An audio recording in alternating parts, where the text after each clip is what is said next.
Now I'm getting music. Now I'm not hearing myself.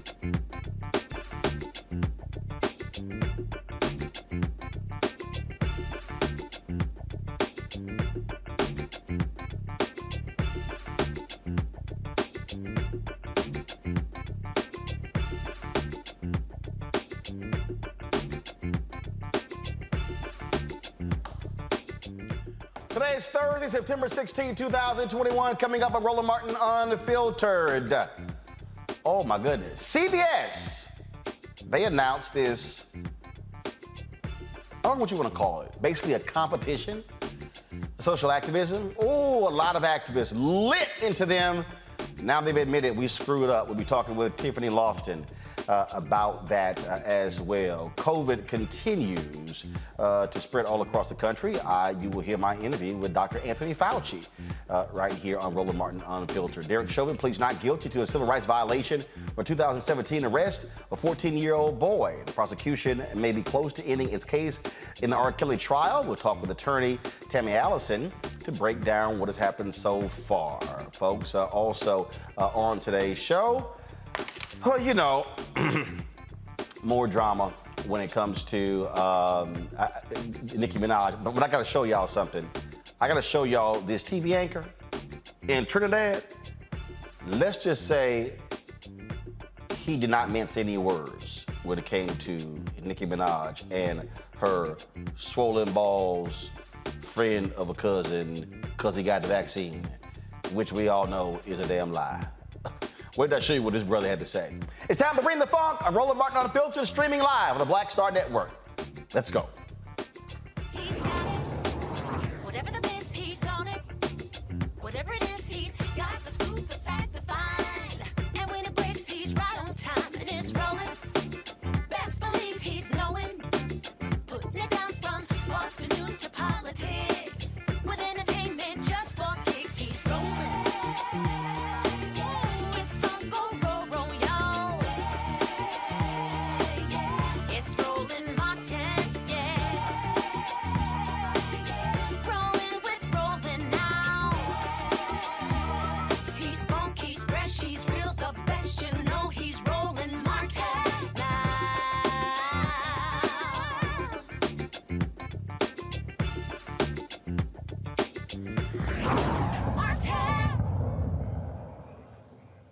Continues to be a major issue in America. 42.5 million reported cases. 685,000 folks have died as a result.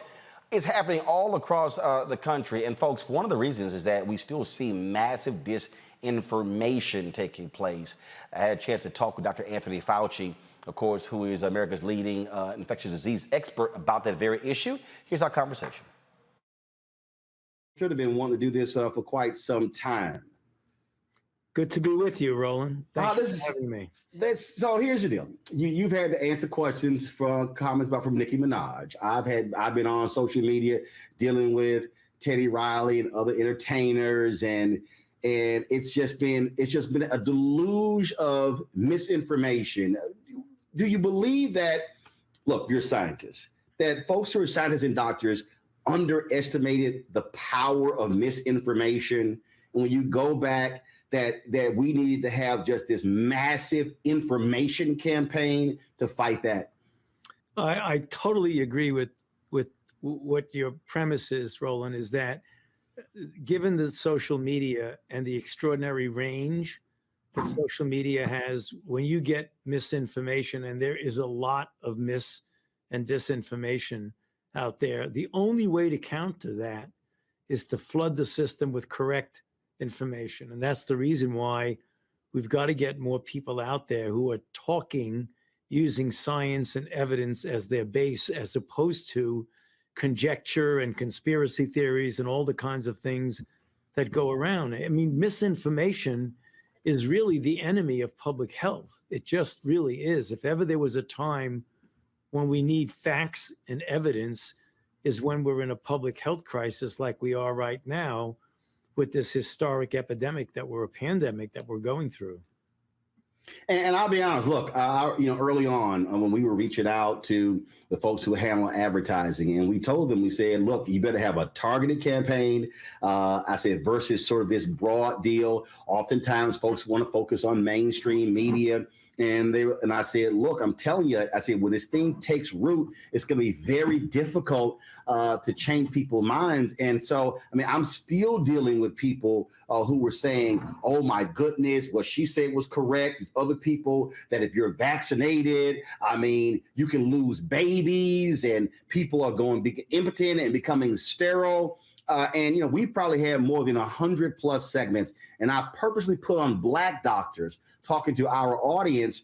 And I just think that even now, it has to be an even more micro-targeted approach because you're going to have to win folks, frankly, one by one versus thinking, hey, let's just sort of just do a broad messaging and folks will figure it out.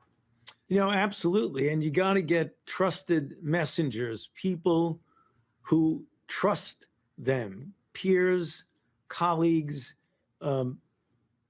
clergy, family physicians, as opposed to people listening to sort of helter-skelter type messages that they pick up and then they get propagated. Because, misinformation that's really juicy in the sense of what you just mentioned a little while ago, where they were talking about person getting vaccinated and then winding up being impotent and having interference with their sexual function. That's kind of something that attracts people attention. So therefore it spreads more on the social media, whereas a cold, correct fact doesn't have that oomph to it that something that's controversial does. And that's one of the almost self-propagating aspects of disinformation. If you make it juicy enough, it spreads further and further. And much of the disinformation and misinformation turns out to be put in that category, which is really unfortunate. So how is the COVID task force, how are you now altering the approach? How are you talking with your advertising agency saying, hey, we've got to alter the type of ad that we're doing and the people who we're using? Are you also saying, hey, we've got to bring in more voices, more Black doctors, more Latino doctors, more Asian doctors to give people and targeting communities in a different way. And so is there a change to the approach? Because now you're dealing with, obviously, the vaccine. Now we're talking about boosters. And so if you got folks who say, I don't even want the vaccine, the booster is going to be even harder. Well, Roland, we're doing all of the above and not only bringing in other people who can do that, but realizing that channeling it through the standard classical media is important and will continue, but also we're doing things that I never would have imagined I would be doing. Getting on TikTok with people, getting on people's Instagram, talking to rappers, talking to people who I like and respect, but I never thought I would be talking about public health matters with them. And I think that we've expanded the scope of the venues that we use. We're it's always, it's fine to be in the New York Times and the Washington Post and cable and the classic networks, but there's millions and millions and millions of people who follow people on their Instagram or follow them on Facebook. Those are things that I find myself doing now that never in my wildest dreams would I thought that I would be doing that. Well, that's one of the reasons why I created this show, for that very reason, because, look, I had a show on a Black cable network. It ended, and I said, look, we've got to have a vehicle to reach people in a different way. The last question for you, and that is, moving forward, what really should be our focus for the next 6 months? If you had to really say, hey, focus on this, what is that one thing for the next 6 months? It's filling the gap of unvaccinated people, Roland, because right now we're entering into the fall, the cooler season, the influenza season. Things are going to get complicated. The best way we can protect ourselves and our family and society in general is to get those now 74 or 75 million people who are eligible to be vaccinated, who have not yet gotten vaccinated, to reach out to them by all the mechanisms that you and I just discussed to convince them how important it is to get vaccinated. If we got those people vaccinated, we would not be having a problem right now. Right now, like yesterday, we had 130 or so thousand people who are newly infected. We have about 1,000 deaths now that we see. We have increase in hospitalizations. You know, this is something that is entirely avoidable if we get the overwhelming proportion of the population that is unvaccinated vaccinated. Well, look, we certainly appreciate your work and the work of those other doctors and scientists getting the word out. We're doing our part. Trust me, I'm getting attacked by a lot of people just like you are. People say I'm a traitor to the race. Don't take that shot. And I keep saying there's no flip side to death. You said it. That's exactly the truth. Dr. Fauci, I appreciate it. Thanks a lot. Look forward to having you back. Thank you very much, Roland. Good to be with you. You take care. Bye. Folks, in New York State, 17 healthcare workers have filed a federal lawsuit claiming their rights are being violated by the mandate that bans any exemptions. Federal Judge David Hurd has temporarily blocked New York State from enforcing a vaccine mandate for healthcare professionals. Judge Hurd is giving the state until September 22nd to respond. All healthcare workers are set to be vaccinated by September 27th. Now, Fauci had to go on TV show and answer that stupid question regarding that craziness that Nicki Minaj said about, you know, her friend told her cousin that his wedding got called off because of some swollen balls. Beyond a stupid ass lie. Yo, this TV anchor in Trinidad was not playing with the Nicki Minaj who was born in that country. My man just let it rip. Play. Dropped yesterday morning, and as the story dropped, it was excitement. Now, Nicki Minaj, no stranger to controversy. I mean, she was here for Carnival in 2020, and that was a bacchanal with her husband, now husband, and Iowa.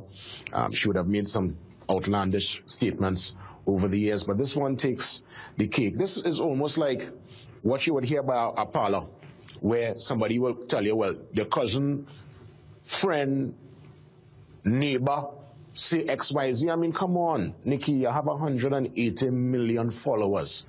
People listen to you, people follow your particular lead. You going on the social media space and talking about your cousin friend take the vaccine and get impotent. And all of a sudden, you know, marriage call off and some kind of bacchanal story. I mean, it's irresponsible on all fronts. One, irresponsible based on the misinformation that is going out there regarding this vaccine.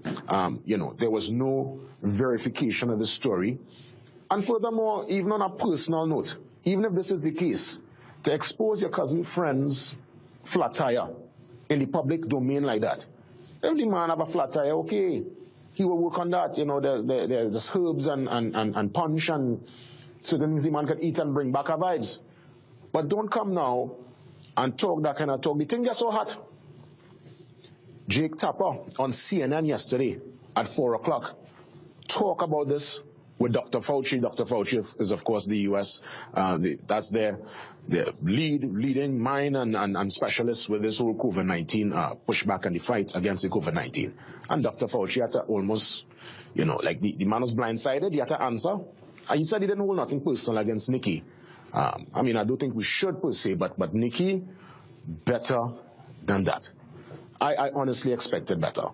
And besides, obviously, that outlandish statement, and she always talks about Trinidad, and she's from Trinidad, she's yet to collaborate with somebody from here. But that's a talk for another program on another day. All right, that was some shade. Our pal, Dr. Greg Carr, Department of Afro-American Studies at Howard University, recently covered Black Women Views. Dr. Justin Turner, CEO for Turner Care. And for this conversation and our next story, I'm gonna bring in Tiffany Lofton, who is an activist and organizer. And so I just got, first of all, I love that shade at the end. Reese saying your ass from here, but you ain't had no Trinidad rappers on any of your albums. That was some shade right there. But what Fauci laid out is, and this is the reality, Reese. You've been dealing with this. Of course, you dealt with this whole deal with then Senator Kamala Harris running. You do not let misinformation to slide by. You have got to attack it head on and be just as vicious and hardcore in going after it. Absolutely. And you know, Roland, even when the vaccine first came out and a lot of people were talking about vaccine access, and they were almost suggesting that it was anti-Black to discuss vaccine hesitancy. And I was really trying to sound the alarm about how vaccine hesitancy is being driven by this disinformation and misinformation that is permeating social media. And unfortunately, it's taken something like a Nicki Minaj or a handful of other Black celebrities or entertainers who have, more prominently shared disinformation for people to really realize the extent with which this is having a harmful impact. And unfortunately, in the case of Nicki Minaj, instead of dialing it back and saying, hey, okay, guys, I got it. It was a ridiculous story. It's not my personal experience. I'm not invested in the story. You guys say it's ridiculous. Cool. Like, I take it back. She just doubled and quadrupled down, and then she sicked her barbs on all kinds of people. She slurred Joy-Ann Reid, and they're just on a rampage now because she refuses to do the responsible thing, which is take accountability for sharing disinformation. And unfortunately, as you pointed out with Dr. Fauci, I don't think that the country as a whole is taking disinformation and misinformation seriously enough. It's not just enough to identify it in these spurts, in these more prominent viral moments. We have to attack this relentlessly every single day because they are winning the war. And unfortunately, you have people who are digging in more and more and being anti-vax or whatever you want to call yourself, which if you don't like the word anti-vax, is becoming more of a lifestyle and an identity that people are taking on instead of being willing to be open to the facts and the science and the data that's out there. And unfortunately, Black people are the ones that are most impacted. We're most impacted by COVID, and we're most impacted by lack of vaccine, the not taking the vaccines, because we talked about it last week, right, in Miami.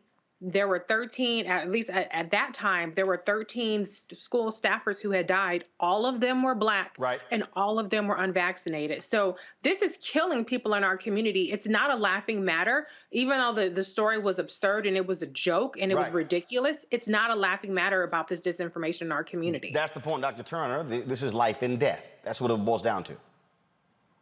I mean, definitely life and death. Having information without interpretation is almost dangerous than information alone. And as a healthcare professional, it's very, very disappointing that people are talking about, I did my research, do your research. But I did research at Meharry, and unless you have, centrifuges and early modern flasks or running clinical trials, going to Google and looking up information is not research. And hearing about what your cousin, friend, baby mama, dog had happened to them, that's definitely not research. So I really, really pray that we can get to a point where we get back to the basics, because, polio is not here today because we had mass information that people allowed to be, guided by healthcare professionals. And nowadays, you probably can't think of the last time, somebody who was diagnosed with polio. So this whole disinformation and misinformation, even when I'm having the conversations with patients, like today I had a lady who's a medical assistant, and she was in my office, and I just knew that she had been vaccinated. So by the time it came to that part of the conversation, I say, had you not been vaccinated? She say, no, I haven't been vaccinated. I say, you're in the medical field. Now, I've been knowing you for years. Why have you not been vaccinated? Well, they saying this and they saying that, they saying this. I'm your doctor. What have I said? Yeah, I've been seeing your posts. So why are you allowing what happens outside there to be more important than what's happening in here? Mm-hmm. Well, I had COVID last year, and I do have a 7-year-old home who has asthma. I'm just scared. You're not scared of the virus? You mean you're more scared of the vaccine than you are the virus? Let me give you a news flash. You didn't have the Delta variant last year. The Delta variant is here. And if you as someone in the healthcare field, is not taking things serious, what do you think about everybody that knows you? And just for sakes, let's say that you get COVID and you survive it, but you pass it on to that 7-year-old. Let me ask you a question.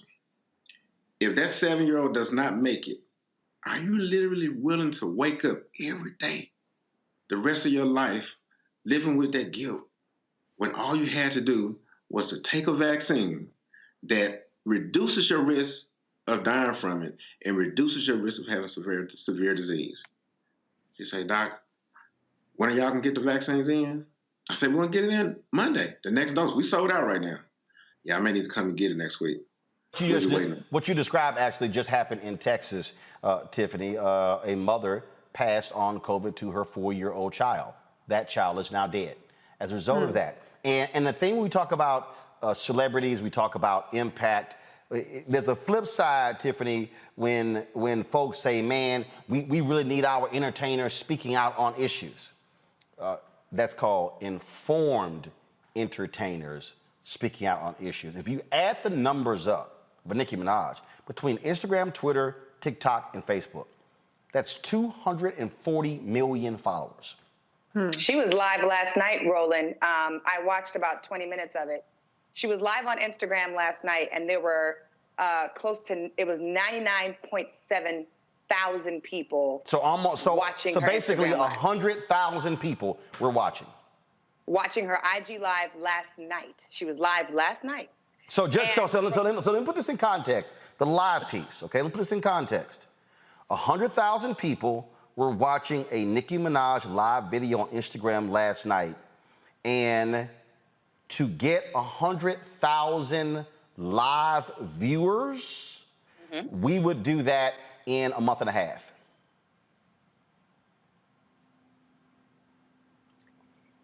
That's the point I'm trying to get people to understand. Yeah. When people who have platforms, when they say things, you gotta use it wisely. That's right. That's right. With great power comes great responsibility, as the great Spider-Man said. And folks who have that platform can't just openly and ignorantly say what they want to say, because the influence that it has on your followers is very serious. What I decided to do was, while I was watching the live, was read the comment section. And I just want to acknowledge up front that the comment section is based off of proximity. So there are people that I follow, like Timberland and some other artists, whatever, and I can see their comments. I can't see all 99.7 thousand people's comments. The comments that I was seeing, as I read them, were in support of Nicki. Nicki, we still got your back. You was telling the truth. Don't let the government shut you up. They're going to try to pay you to do this. And she was acknowledging that she was going to go to the White House. And they were like, yeah, that's good. You should have been in the White House. And I just think it's interesting. This is not a shame or a dig at my community, but I just think it's interesting as we try to navigate, which we'll talk about in a little bit, how people use their platforms and what information people decide to believe based off of their proximity and influence of a celebrity, per se, like Nicki Minaj.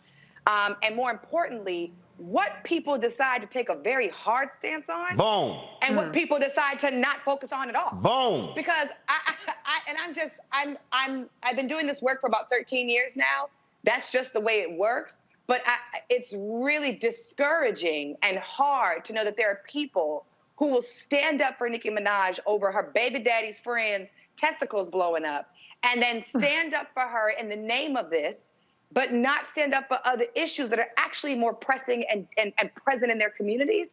And I wonder how many of those 99.7 thousand people were actually vaccinated themselves or have lost somebody to COVID, right? I've had COVID. I've also been vaccinated. I was watching her live, and I was like, she is not the doctor.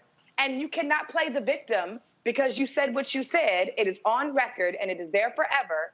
And people were moved and influenced by it. The same way that I'm going to hold Donald Trump accountable for telling people to drink bleach when COVID first started, I'm going to have to hold Nicki Minaj accountable when she's telling people that somebody blew up their balls and their testicles because they got the vaccine and lost their chance of having a happy marriage. Well, Greg, we can't believe that. And Greg Carr, I got some idiot on YouTube by Florida Smoke. A black man promoting vaccines to his own people, SMDH, so sad. So if you can't listen to a black male doctor, all right, who the hell are you going to listen to? Because here's what I do know. Here's what I do know, Greg, and this is what trips me up with these people.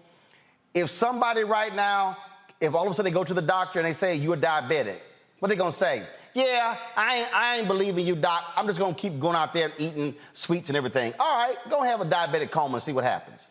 Okay, your ankle, a doctor says you broke your ankle. You know what, doc? I'm just gonna ignore you. I'm gonna keep walking on it. Yeah, it hurts, but I don't think it's broke. See, that's what, it's amazing to me how it's like, oh, we'll listen to doctors on a whole bunch of stuff.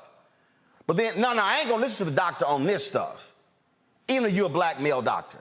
That's the one that just really cracks me up. Because Nikki that had a lot of plastic surgery, which means she listened to a doctor who did a surgery. No, somebody got to go ahead and say it. I mean, we got to stop playing. She had a baby. Did she have a baby by herself? Or was there a doctor present? Yeah, yes. I mean, not going to listen to Roland Martin. Not going to listen to Sister Tiffany. Not going to listen to Reese. Not going to listen to you, Dr. Turner. You got to fight fire with fire. You know, it's something Senator Warnock said when he was campaigning and he came on the show. He said COVID-19 exposed COVID-16-19. And I think that's very valid. What you see in moments like this is that the underlying conditions of the society are laid bare. So what you see, first of all, why is anybody listening to Nicki Minaj? Because celebrity culture has eaten the society, but celebrity culture was always there. That's number one. Social media, as Reese tells us, is a cesspool. We all use it because we have to be engaged in it because we're trying to get messages out, but it has been overrun by deliberate attacks from all over the world. I'm not blaming the Russians or the Chinese. I'm blaming everything and everybody. We see them now going after people in the Biden administration, blaming them for Afghanistan. It's just flooding. And then you have the convergence of the undermining of institutions. Ignorance kills. And I can tell you as a teacher, I fail every day in the face of ignorance. Did you read this? Yes. And then the question comes and I'm like, did you read that or not? Access to information is not enough. But what, as Raphael Warnock said, COVID-19 just exposed the underlying issues we are facing. Malcolm said this in the mid-1960s before he was assassinated. He said, which other group do you know has athletes and entertainers as their leaders? Boom. But the simple fact of the matter is, at this point, everybody does. People are listening to celebrities, and so I think finally that the best person to counter Nicki Minaj would be one of her number one fans who managed fan sites until he figured out how to use algorithms and Vibe to create himself as a global celebrity. Let Lil Nas X beef with her. And then what you would then find would be a cleavage in this thing. But I don't know whether Lil Nas X is vaccinated. But if he is, he need to take his horse down Old Town Road and take on his his Nicki Minaj. And because we are now beyond logic. This has nothing to do with logic. The thing this has exposed is the class tensions in our community. Nobody's going to listen to us because they're going to say, you bougie Negroes, I ain't going to do it because you said do it. You have to fight fire with fire, Roland. That's why Fauci said he been on TikTok. But they ain't going to listen to him or you. Well, they got to find an influencer, brother. And see, when we talk about, again, this celebrity influence and how it then is weaponized, what CBS was going to do. They were going to launch this show called The Activist, where they're going to have these celebrities compete for activism for some reason. It made no sense. It's going to feature 6 activists competing against one another for social media attention for their causes. Usher, Priyanka Chopra, Julianne Hough were joining to be the judges. Well, people lit them up, including people like Tiffany Lofton, and they were hot. Now CBS goes, yeah, we kind of screwed up. Now the show's going to be a documentary special. Global Citizen, CBS, and Live Nation, they partnered on the project, and they released a statement. The activist was designed to show a wide audience the passion, long hours, and ingenuity that activists put into changing the world, hopefully inspiring others to do the same. However, it has become apparent the format of the show, as announced, distracts from the vital work these incredible activists do in their communities every day. The push for a global change is not a competition and requires a global effort. As a result, we are changing the format to remove the competitive element and reimagining the concept into a primetime documentary special. Air date to be announced. It will showcase the tireless work of 6 activists and the impact they have advocating for causes they deeply believe in. Each activist will be awarded a cash grant for the organization of their choice, as was planned for the original show, blah, blah, blah, blah, blah. Tiffany, let's just be clear. You would never see this type of documentary in primetime on a CBS. Let's just be real clear. if it wasn't for the pushback. So you were, you and Latasha Brown and others were like, what the hell is this? I went off.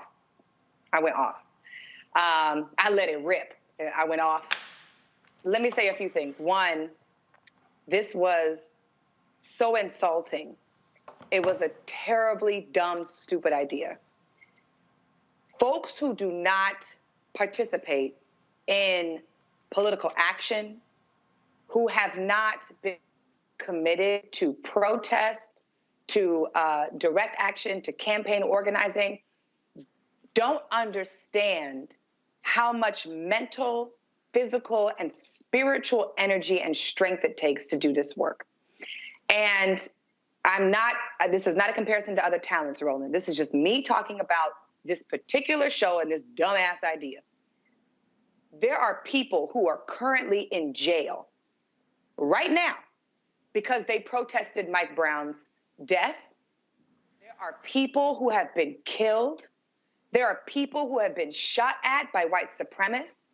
There are people who have taken their own lives because it was too stressful to fight for Black lives in a world of white supremacy.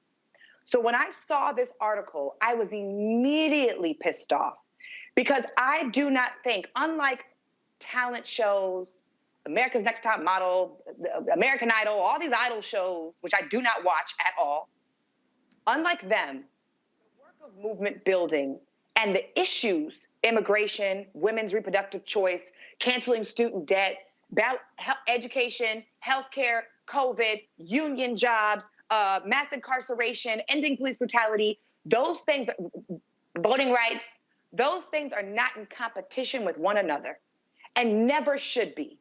Neither are the people or leaders who move that work. They should not be in competition. Yes, all of our movements need, deserve, and can get money. We all fundraise. I am literally fighting for a Black man's life right now in Killeen, Texas. Marvin Guy, who's been in jail for 7 years without trial because of a no-knock warrant that happened at his house. He's a Black man. He's been in jail. He has not had a trial. He has not been sent to prison. And the district attorney has already said that he is trying to kill him. Now, what in the hell would I look like as an organizer coming on a competition show, begging the world and competing against other activists when my homegirl's daddy is about to get deported and my other homeboy is trying to fight so that his school stays open, or the teachers in Florida are trying to fight so that they don't have guns at the school? What do we look like fighting and competing with each other in front of the public world where America should have all these things fixed already? And then even more so, what the hell do we look like competing for money publicly in front of other people? When the statement that I saw on CNN said that they were trying to recruit people to the work. This is actually the opposite way to do it. When you create reality TV shows and when you create competitions, you don't recruit people to the work. You make things messy. You create competition, you create evilness, you create pettiness in between the organizers and leaders, which already frankly exists. Roland, you and I talk about this all the time. And we are trying to bring folks together. My old boss, Derek Johnson, president of NAACP, said social justice is not a competition. So this show was a direct insult and disrespect to the political prisoners, to the lives that have been lost, and to the organizers like myself who sweat every single day because we do the hard work of knocking on a door to have a conversation about why it's important to vote in the recall in California. We do the hard work recruiting people in North Carolina, going to a hearing so that they can talk about why redistricting is important in their community. We do the hard work of making sure that Stacey Abrams can run a great race for governor and be the first Black governor of the state in the United States of America. We do the hard work of trying to convince people to vote, even when they know and feel like voting doesn't make a difference in their communities. That was a direct insult. Now, moving on, because now, a couple days later, the statement then came out, and I had already ripped him on social media. Me and Amanda Seals went back and forth on social media and in the DMs, talking about how ridiculous this was. And also how ridiculous it was to choose these three hosts, because I personally don't know none of them except for Usher. And even though I am a huge Usher fan and plan to go to his residency in Vegas in December, I have never seen him, outside of wearing a T-shirt that said Black Lives Matter, show up to a protest, donate. I'm not saying he hasn't. I'm just saying I don't understand why he's the person that they chose to be the host of this show. Moving on to the solution now. I actually also disagree with this documentary idea. I do not think that they should have a series of documentaries about activists. 6 special activists should be chosen to go to, Rome for the G20 so that they can come to the conference. Listen, I sat on the board for Reebok, for the Human Rights Campaign, where we worked on finding 6 activists, and we awarded 6 activists up to $100,000 to do the work that they've been doing. Those young activists were people who were trying to fight to abolish youth prisons in their city. Those young activists were folks who were providing women's sanitary napkins and things like that, and also providing basic food. They had a food bank for the community that they needed, trying to solve and end homelessness. Those are the things that they were trying to do. So instead of us spending money on the show to talk about the work, how about we just fund the work?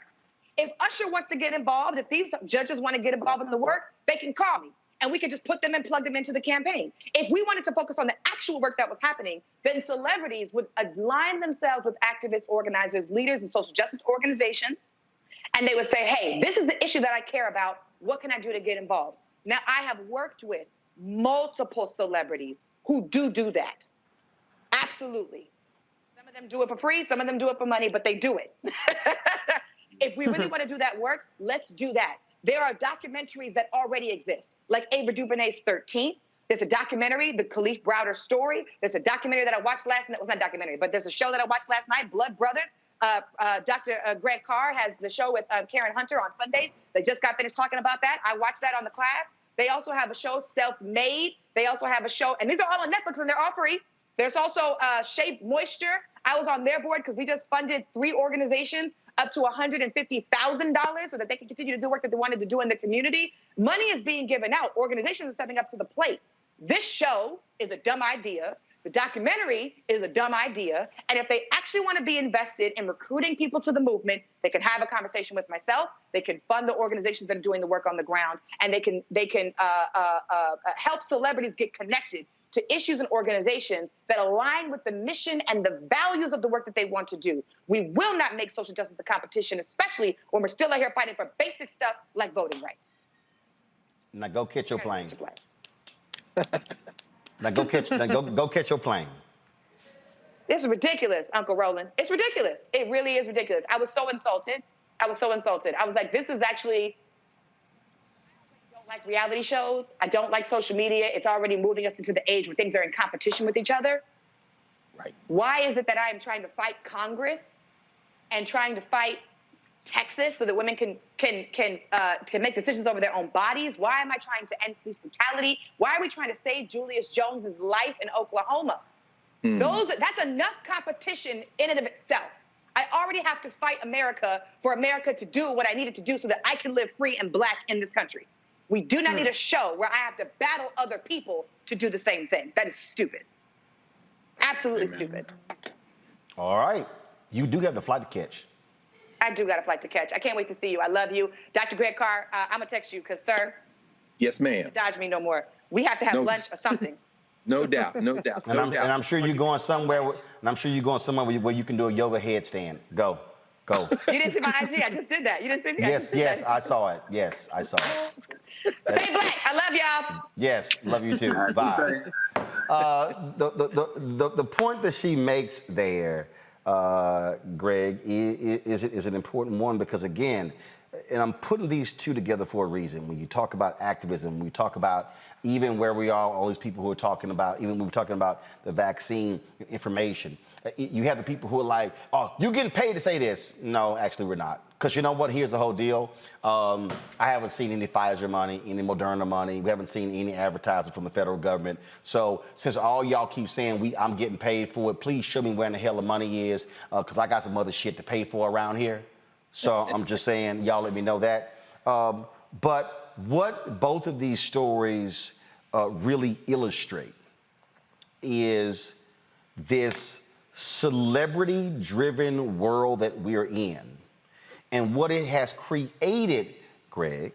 And I can't help but think about Bob Moses, who recently died, who walked away from the civil rights movement because he feared becoming a civil rights celebrity.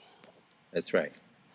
That's right, Roland. In fact, it's so funny you mentioned Bob Moses. We've got 1,800 freshmen at Howard in the College of Arts and Sciences and freshman seminar reading this book, Quality Education as a Human Right, which Bob Moses called together a meeting in 2005, and a bunch of people came together and they said, what would it take to make quality education for everyone a constitutional right? And we thought it was important for Howard students to have that conversation because it isn't about them. College students aren't natural leaders. The vast majority of our people are suffering. I think that what we saw with the activist is quite predictable. This dying system is fighting to preserve itself. I look at that show as the logical extension of everything from the corporate-sponsored NAACP Image Awards to the National Book Awards to the MacArthur Genius Grants. In other words, capitalism, when it sees itself on the verge of being confronted by those who are beyond the petty bourgeois kind of manager class, will reach out and cultivate from that class a group who will look at its preserving itself as the first priority. We saw it during the social justice movement we call the civil rights and Black Power movements. These, the birth of Black studies. You'll go out and find some talented Negroes that you'll bring in, just enough of them to serve as a pressure valve on stopping everything else. You could have predicted this. So when you see something like Global Citizen and Live Nation, these are huge corporate international entities that are looking at the situation and saying, we got to attract eyeballs. We got to pull all this in. So then what is our response? What has to be our response? You've created an independent Black media platform.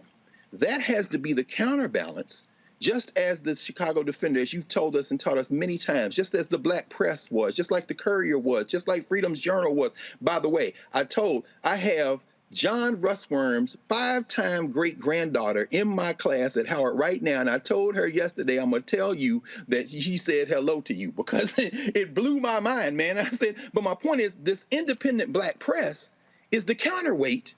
Independent Black institutions are the counterweight. But the minute they drop 2 nickels to rub together, even when we say we doing activism, we will go to the shiny thing that we think somehow could be a way, maybe a point of entry, and boom, they got you.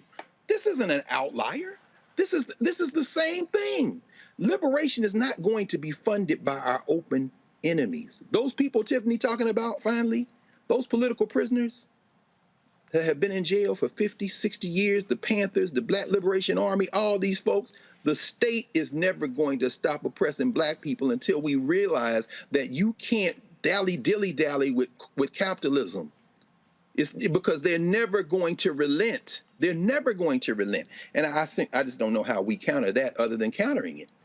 And Doc, it really is, and the countering has to be aggressive. It can't be passive. Again, when we talk, this is what I was saying to Dr. Fauci, and I think what happened was, you had, and look, let's just be real clear, and there's no disrespect to medical doctors, and there are a few out there who understand the medium of television, who understand social media, but the reality is that's just not what y'all do. You are a medical doctor, you know what you're doing every single day, but this is also where people who do know this is where you listen to those experts and say, hey, if you want to get information out, this is how you got to do it. And I'm going to tell you, as I told Dr. Fauci, the problem that we had is we talked to the White House. We talked to the CDC. We told them this white ad agency that's controlling the money, they are not going to disseminate the money right. They're not going to know who to go talk to and where to go. They're going to give it to mainstream media. And then about 6 or 8 months later, y'all going to come to us like, this ain't working. Duh, we tried to tell you. Yeah, so at the beginning of this pandemic, we got together with Jackson State and did some research. And what we did is we did a survey and we sent out all of these questions. And what it boiled down to was asking basically, where do you go for credible information? Who do you trust? We looked at all of the different age groups. We looked at ethnicity. We looked at all of these different factors on this questionnaire. And what we were able to find out is that the most credible place that people go to for trust as relates to information is their primary care physician. And the government, was down the line, and mainstream media was down the line as well. So, we did this big push to try to always talk to your primary care physician. But, unless you're going to the doctor, every 3 to 6 months, it's hard to make that call. So that patient that I referenced earlier today, she hadn't seen me in about a year.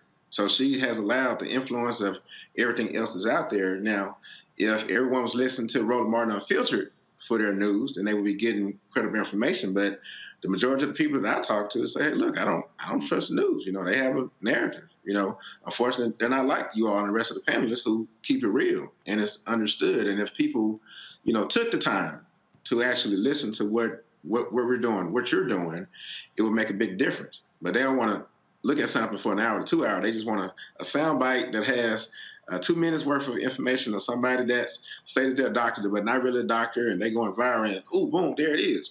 This guy commented on my Instagram post the other day, and he was asking about fertility and what about increasing the risk of miscarriages, all these different things. So I answered him twice.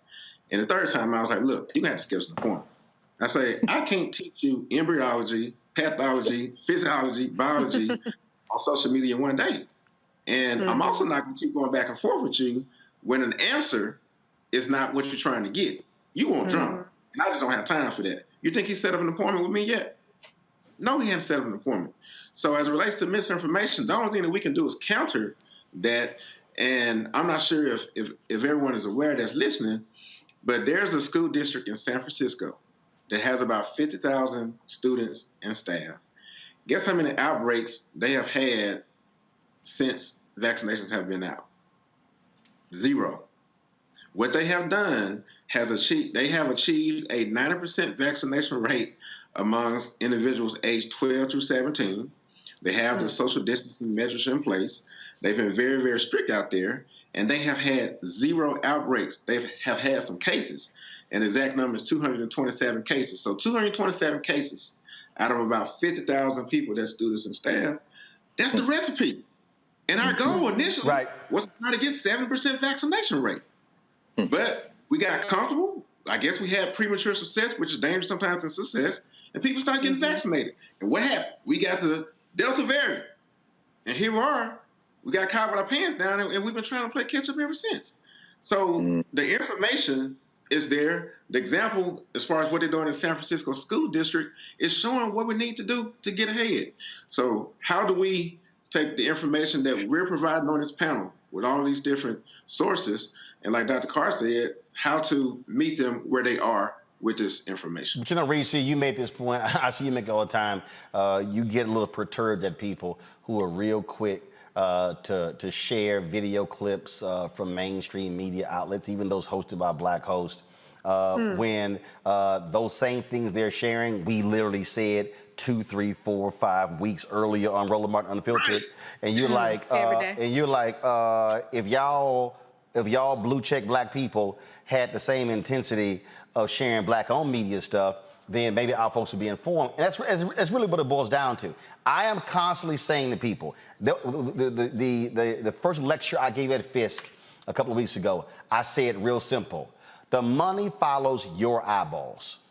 And where you as Black people move your eyeballs, that's where folks are gonna go. So stop talking about we need to have our own, we need this, we need this. I will say this, and I dare somebody to put some money up. I don't believe that there is a single show on any network, including Black News Channel, TV One, BET, OWN, CNN, MSNBC, Fox News, News Nation, Newsmax, OANN, Al Jazeera, I don't know who the hell I'm leaving out. I guarantee you, there's not a single show that has had more Black doctors and scientists on in the past 16 months than this show, giving out credible, real information about COVID-19 and other health issues. But again, our folks real quick, man, we got to have our own. It don't matter having our own if you do not watch and support. Reese? Well, I think that explains why you have a show like The Activist that comes up. Because as a society, we, and I don't include myself in this, to be clear, but we as a society decide who are the chosen ones, who are the tastemakers, who are the people that get to set the narratives and get listened to, and they have to be anointed to some degree. On Twitter, you have blue checks, and all across social media, you have blue checks. And there's no shade if you have a blue check, that's fine. I'm not hating on you. I'm verified by the people. So no, hold up. You ain't hating, you stating. I'm just saying, hello, I ain't hating, I'm stating, okay, I'm gonna use it. But the bottom line is that people want to see you validated by somebody else before they follow behind what you have to say, before they amplify what you have to say, before they approve of what you have to say. That's why I always say we are the tastemakers. We are the validators, but we don't spend that time validating ourselves. There are people who are fans of me. I don't see you retweeting my stuff. I know I can get a little spicy or whatever, but I'm not the kind of person that's going to be retweeted by everybody because I don't have a certain stature. I don't have a certain blue check, even though people like and they quietly, follow all kind of stuff. So I think we as a society are basically moving behind a select few number of people, a select few number of even Black broadcasters, a select few number of networks. Even Black News Channel don't get as much attention as MSNBC. Even Fox Soul doesn't get as much attention, even though these are not Black-owned media outlets, but they are Black-targeted. We, as a society, have decided that only a certain number of people, only a certain group of people are the people that get to speak for us, that get to be the ones that we pay attention to. And so that's why, Roland, when you are on ABC this week, I saw a dozen articles written about your comments that you have made countless times on Roland Martin Unfiltered, because you have to be somewhere that's validated for your opinion and your statements to be valid to too many people. And we have to solve that. And absolutely it. Now we're going to go to a break. It's interesting. Somebody sent me a clip. I'm going to show it later in the show. And I remember the conversation, but I'm going to show you a clip of what I said on MSNBC before the 2016 election. And when y'all see it, you probably are going to ask, why in the hell every network didn't call me for the last 5 years? But it goes to show you, and in fact, I can say this here. Since doing this show, launching Black Star Network, not a single one of these mainstream media writers has written anything on us. Now, they write stuff on Tucker and Sean. In fact, I sent a tweet to one of them today who was talking about an article he did on Sean Hannity. I was like, you could do something over here, a Black-owned independent company. But that's what we're dealing with. And even we talk about Black Star Network, there are about 30 Black celebrities that I actually sent the graphic to and the announcement of the OTT channel. One sent it out. Just saying. But when they got a project, it's amazing how my phone rings.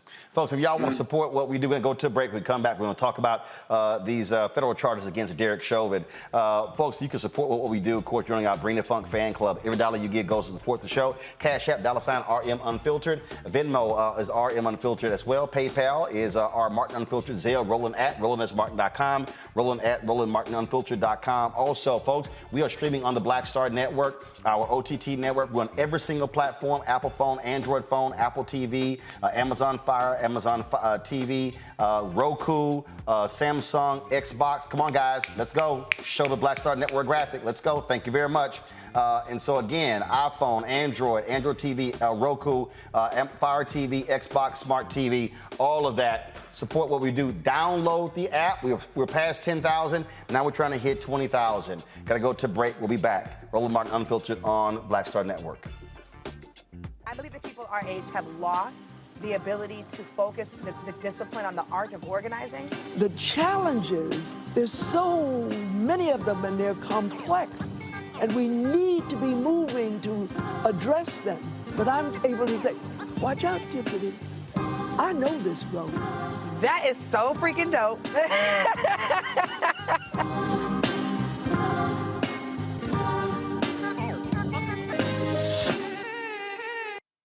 Floyd's death hopefully put another nail in the coffin of racism. You talk about awakening America. It led to a historic summer of protest. I hope our younger generation don't ever forget that nonviolence is soul force. Priceless.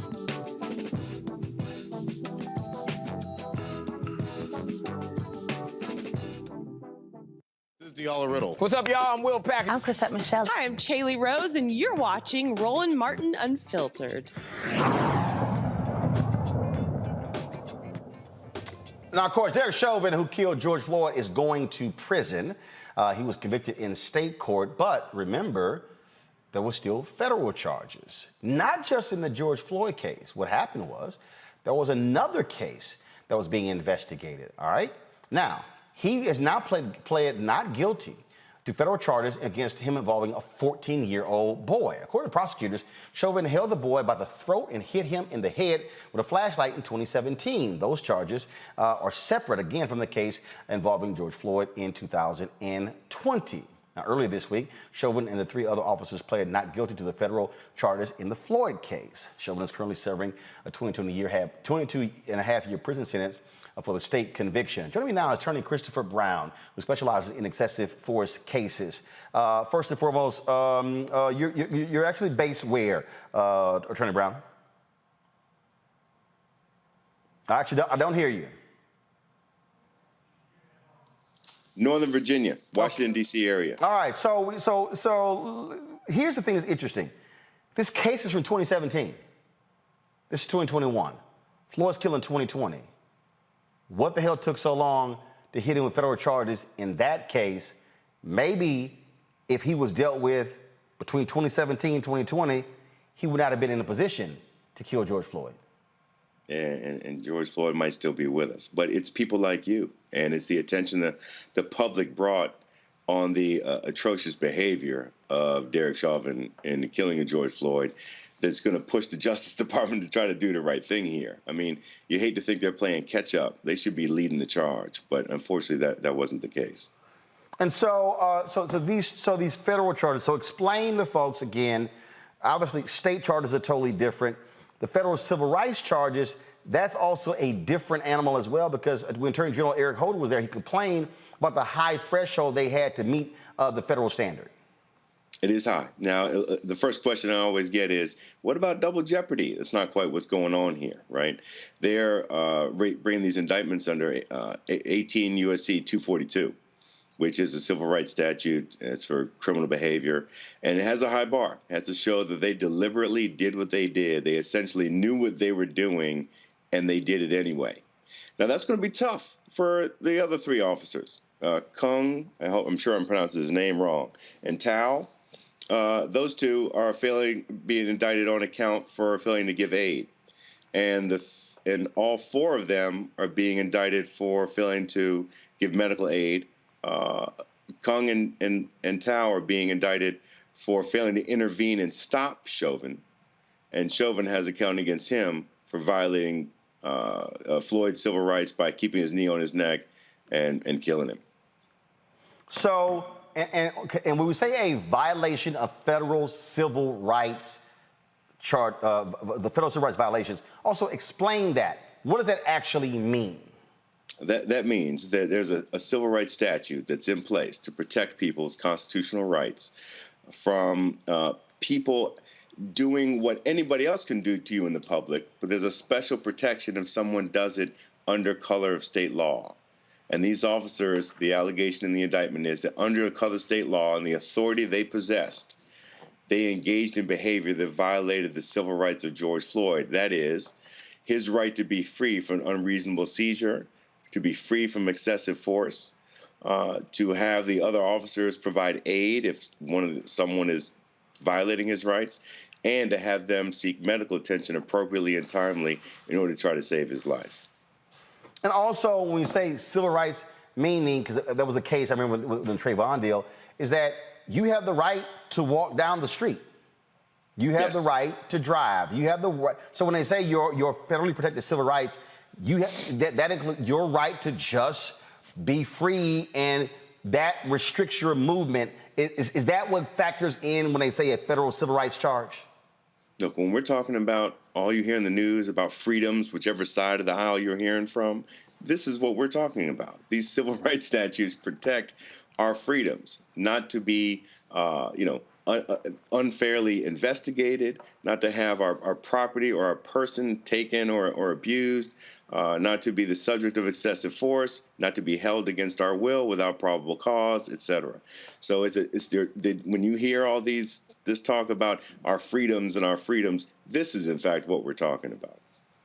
All right. Well, look, we certainly we watching this, and so he's already in prison on the state charges. Now you have this particular case, and still the federal case as well. And so Derek Chauvin might be spending the rest of his life in prison, especially if those judges don't.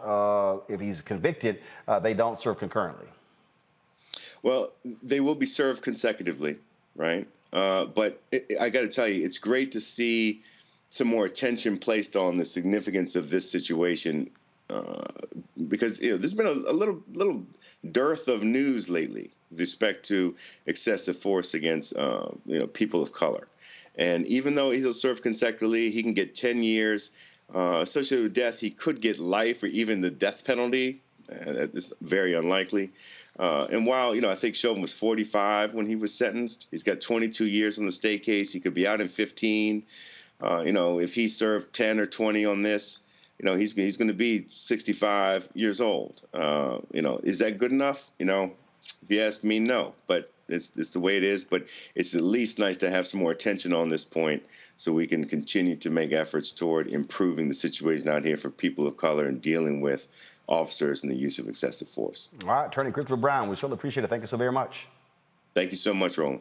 Folks, it's been 5 years it's been 7 years since a Tulsa police officer killed Terrence Crutcher. It's been 4 years since the woman who killed him, Betty Shelby, was acquitted for the manslaughter of the unarmed father. On this anniversary of her brother's death, Dr. Tiffany Crutcher came to Washington, D.C. to hold a news conference with attorney Ben Crump as well as attorney DeMario Simmons. Here's some of what was said at today's news conference. His car stalled in the middle of the road and he needed help. He needed a competent, rational, well-trained public servant to aid him in a difficult situation. But Officer Betty Shelby was none of those things. Rather than uphold her oath and discharge her duty to protect and serve, she decided to discharge her weapon. She shot my brother, an unarmed black father, with his hands in the air, in cold blood. And then she retreated to her car instead of rendering aid. In 5 years, my family has received no justice. And so today, on the day when I should be with my family, I am here 1,000 miles away fighting for justice for my twin brother. I'm standing here to call on the nation's Department of Justice to reopen the case in my brother's killing, into Officer Shelby's actions, and into a culture of relentless racial bias that has permeated Tulsa's police department for generations. It is my hope that President Biden's administration will go beyond the empty talk of racial justice we saw over the last 4 years and instead vigorously act to ensure that justice is done. 5 years ago today, Terrence Crutcher was walking away from the police, Attorney Solomon Simmons, with his hands up. His back was to police officer Betty Shelby. And it is inexplicable from that day to this one why she shot this unarmed black man who was simply having car trouble. He had committed no crime. But as often is the case that we see far too many times in America, police shoot first and ask questions later when it's unarmed black people. And from that day to this one, his twin sister, Dr. Tiffany Crutcher, has bared her heart, saying that her brother's life matters. And that's why she's been here to Washington, D.C. on Capitol Hill on many occasions with the families of George Floyd and Botham Jones and Breonna Taylor and so many other families that have had their loved ones taken far too soon at the hands of the people who are supposed to protect and serve them.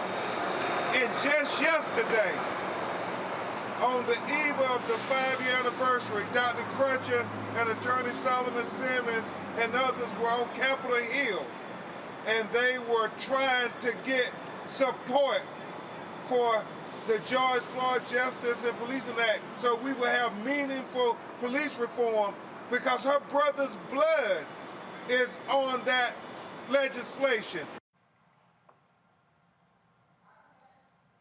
The last 5 years, had the great pleasure and honor to work alongside and represent the family of Terrence Crutcher, including my sister and my friend, Dr. Tiffany Crutcher. We have asked specifically and formally in a letter to the Department of Justice to reopen the criminal investigation into the murder of Terrence Crutcher that happened 5 years ago today, along with LDF and Human Rights Watch and many other leaders, national and local leaders. Why are we doing this today? Why are we making this announcement 5 years later? Because we do not trust the investigation from the previous administration. We cannot trust that they actually looked at this case for what it is, an unarmed black man shot with his hands up in the air. We asking the Joe Biden administration, the President Biden's administration, the current administration, to reopen this case, to do a proper investigation, because we believe strongly that the evidence is clear. The video is clear. Yes. Terrence Crutcher's civil rights were violated when he was shot with his hands up in the air, and when they allowed him to lay on the ground for over 2.5 minutes without any medical assistance. When on video, the officers made eyewitnesses leave the scene, never to be investigated, never to be discussed about what they saw and heard. That is on video. Until this very day, not one officer has been disciplined. Not one person who participated in the cover-up of the murder of Terrence has been brought to justice.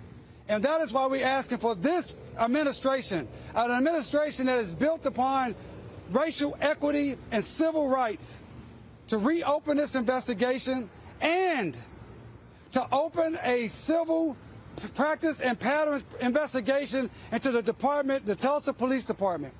It is beyond time for the Tulsa Police Department to be investigated, not only for the murder and the cover-up of Terrence Crutcher, but for the continual degradation of black and brown people's civil rights in Tulsa, Oklahoma. That is why we're here today. Because as Tiffany always has said, Dr. Crutcher, Terrence's life mattered. And his death will not be in vain. And yes, I want Tiffany, she's going to talk about the pain that her family has had and how they've turned their pain into purpose, including yesterday, seeing Joe Manchin and asking him to commit to supporting her family by supporting the George Floyd Policing Act. That is the commitment we need from Senator Manchin and every politician who says they are for racial equity, for civil rights, and for just doing what is right for our country to move into the next half of the 21st century as a place where freedom, justice, and equality actually occurs for everyone. Thank you. All right, folks, I want to correct that. Terrence Crutcher was killed 5 years ago, and this was the 5th anniversary of his death. That's why they were here. Let's go back to our panel. We'll talk. So, Reese, I'll start with you. You saw Demario Simmons there talk about the George Floyd Justice Act. That has been essentially dead because the police unions and these sheriffs, they have been fighting qualified immunity. Now, early on, you had Senator Tim Scott, Lindsey Graham. They literally told the family members that they could probably bring on 20 to 25 Republicans. Right. Yeah. Remember Manchin talking about he could somehow grant them 10 on the voting deal? So at the end of the day, I don't know why these people think Republicans are going to go along with any of this. They're not. The only way any of this stuff is going to get passed is if 50 Democrats actually do it and Vice President Kamala Harris breaks the tie. Right, absolutely. I mean, at this point, what is Chuck Schumer doing? to do anything about any of these procedural hurdles that are really manufactured because the filibuster is out of the Constitution.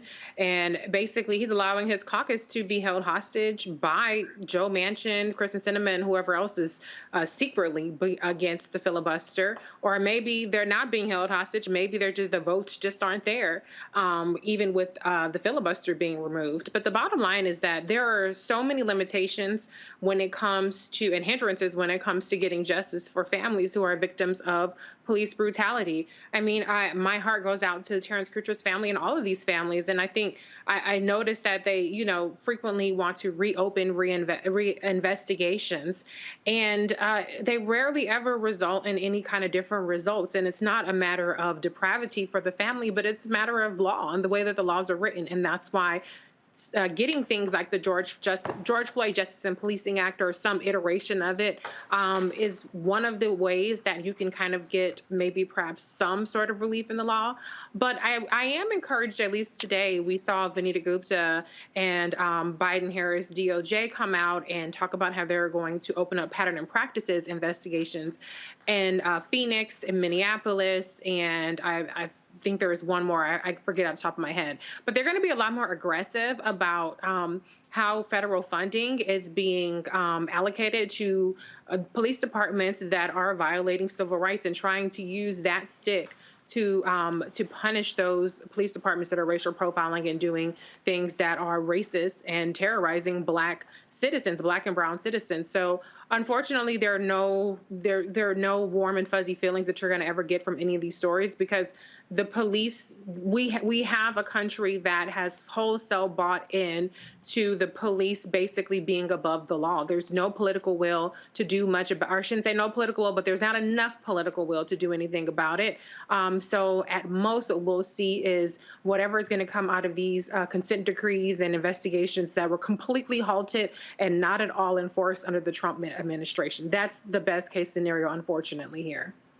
Dr. Turner. Yeah, so Benjamin Franklin, had a quote that says, "Justice will not be served until those who are unaffected are just as loud as those who are affected." And here in Mississippi, we held the reign of being the last state to change that old flag. And we fought so hard here trying to get that done.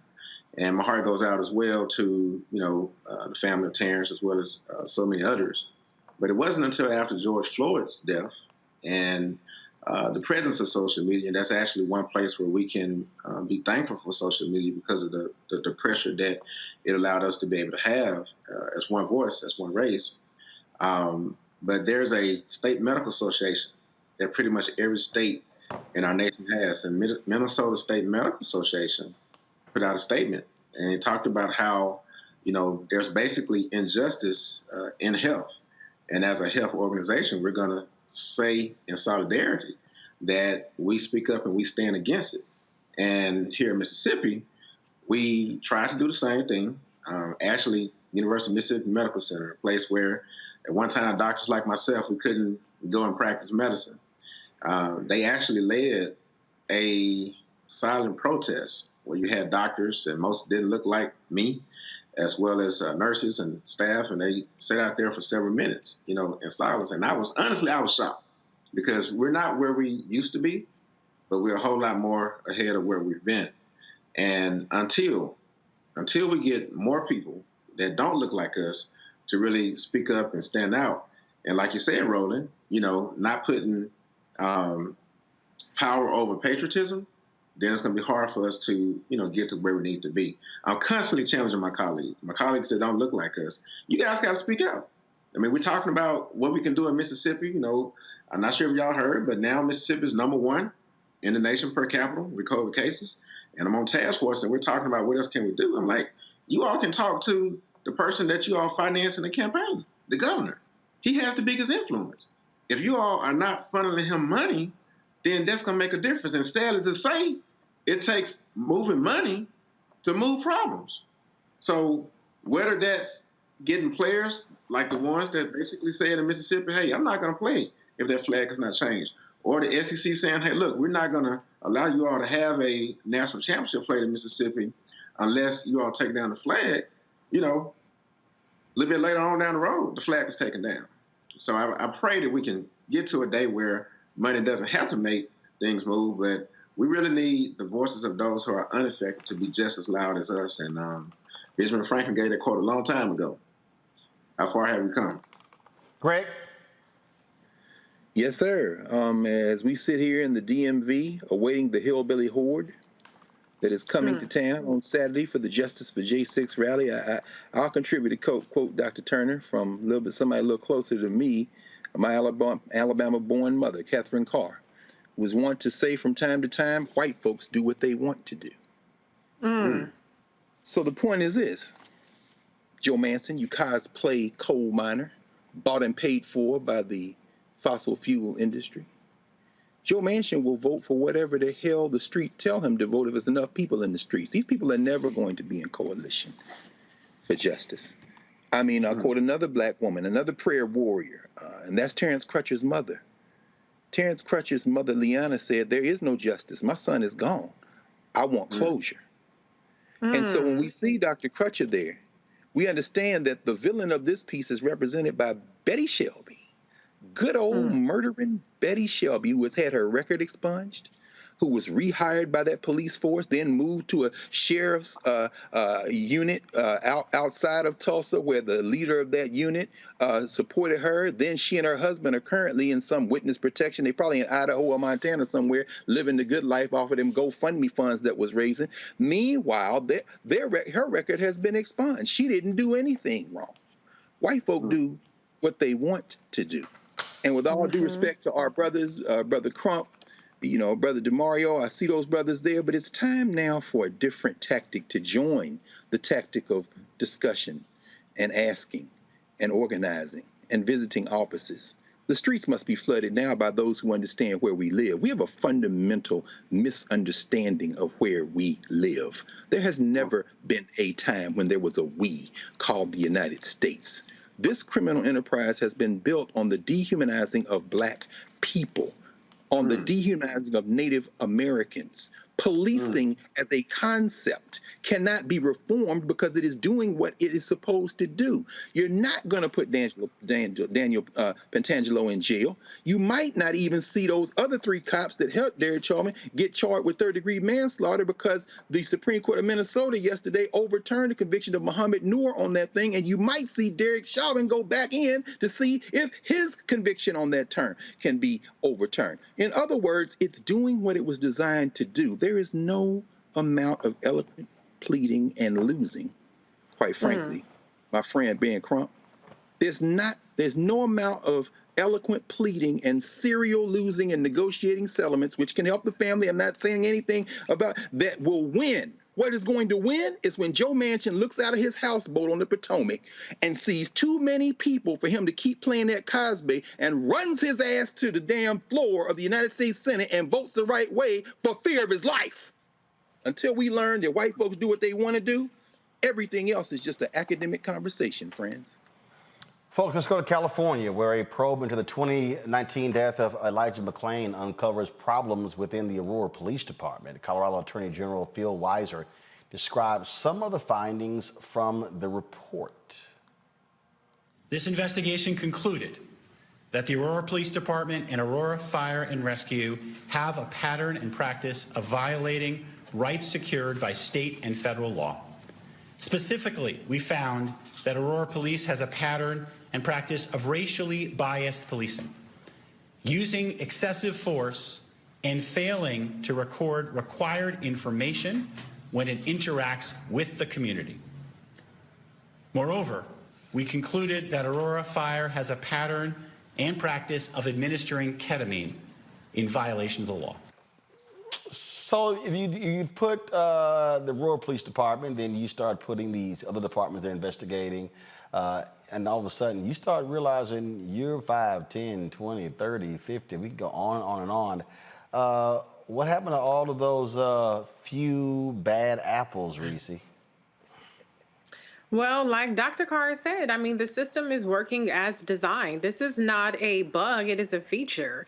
It's only when something goes viral in Elijah McClain's case. I mean, it was a full year, I believe, later after he was killed by the police that situation even got any attention because the video went viral and it was horrific. As long as we don't hear about it, then the system is working as designed. And every now and again, when we do see something that goes viral and it goes viral enough, not just, it's circulating on Twitter for a day, then they trot out people to say, oh, this is an aberration and there are all these protocols that are being breached, and maybe it goes away. People have short attention spans, or there's another police department somewhere else in the country that's doing what police officers and police departments often do. And so, this stuff, I don't mean to sound at all desensitized to it or flippant about it, but this is the reality of policing in America. And we're going to have to Dr. Turner's point, I think what is going to have to change is that white people are going to have to stop sacrificing their own up to the police too, because the police kill plenty of white people. They abuse plenty of white people as well, not to the extent that they do it to us. Where there are black people around, they're going to target us first, 60% in some cases, in Rodeo Drive, they had to think about that.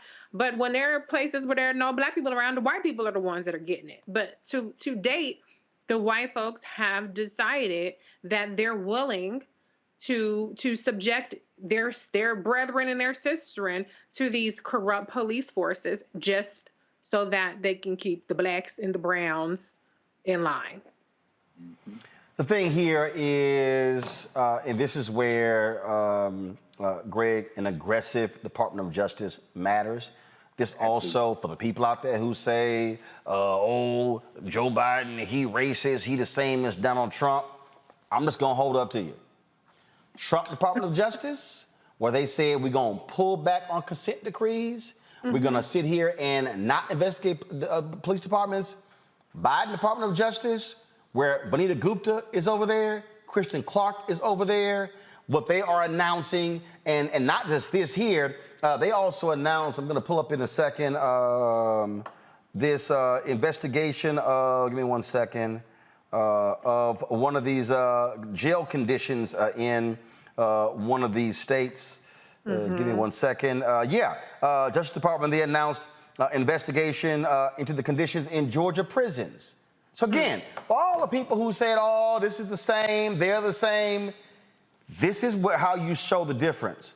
Trump DOJ and a Biden DOJ, totally different. Absolutely.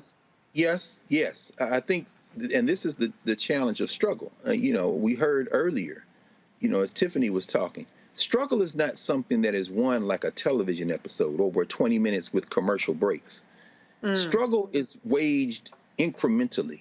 It's hard, it's demoralizing, you don't see the results immediately, but in the nature of struggle is victory as you struggle. So Merrick Garland is no hero. We shouldn't even know the name Merrick Garland. We know the name of Merrick Garland because of the cowardice of Barack Obama, and we have the cowardice of Barack Obama because we didn't make Obama do what we needed him to do, and the reason we didn't do it is because we, again, in celebrity culture, mistake politicians for people we gotta like or not like or be celebrities. Politicians are means to an end. And so, yes, people say, well, Trump and Biden are the same. You wouldn't like the Department of Justice if Trump had been able to steal a second term, friends. Oh, my God. You'd be facing a very different, at the same time, however, Merrick Garland will go as far as he is pushed. Right. There's a Kristen Clark and a Vanita Gupta, as we just heard Reese say, because he was pushed. One of them should be the Attorney General, but we'll get there or not, depending on what we do. Finally, this is why, again, you got to support Black Star Network. You have to support Roland Martin Unfiltered. Why? Because the conversation like this, somebody's watching this thinking, well, it ain't going to make a difference. No, every push makes a difference. We have to have the political logic of an Adam Clayton Powell. You have to be smart. You have to be tactical. And I'm not beating up on Ben Crump or DeMario Simmons or any of those cats. What I'm saying is that they have to now be supplemented, surrounded, and overrun with those of us who understand tactically that there is a role for everyone. Once you voted, get in the street. Once you get in the street, break off $50 a year for RMU and Black Star. Once you've done that, call unceasingly. Once you've done that, run for local office. Once you've run, in fact, do all of that at the same time and watch the progress. Because them white boys is coming here this weekend to tear up the damn city again. They're not sitting around trying to figure out what they can do. They simply build a reality and live as if that's the reality. They won the election. Every time they lose, it was stolen. I ain't taking no vaccine, and I'm going to cough in your child's face until you knock all my teeth out and make me stop. And they dare us every day to stop them. That is actually quite simple when it really comes down to it. And on that particular point there, Doc, that Greg lays out, I was watching a story that they said the Mercers had contributed some $20 million to this dark money group.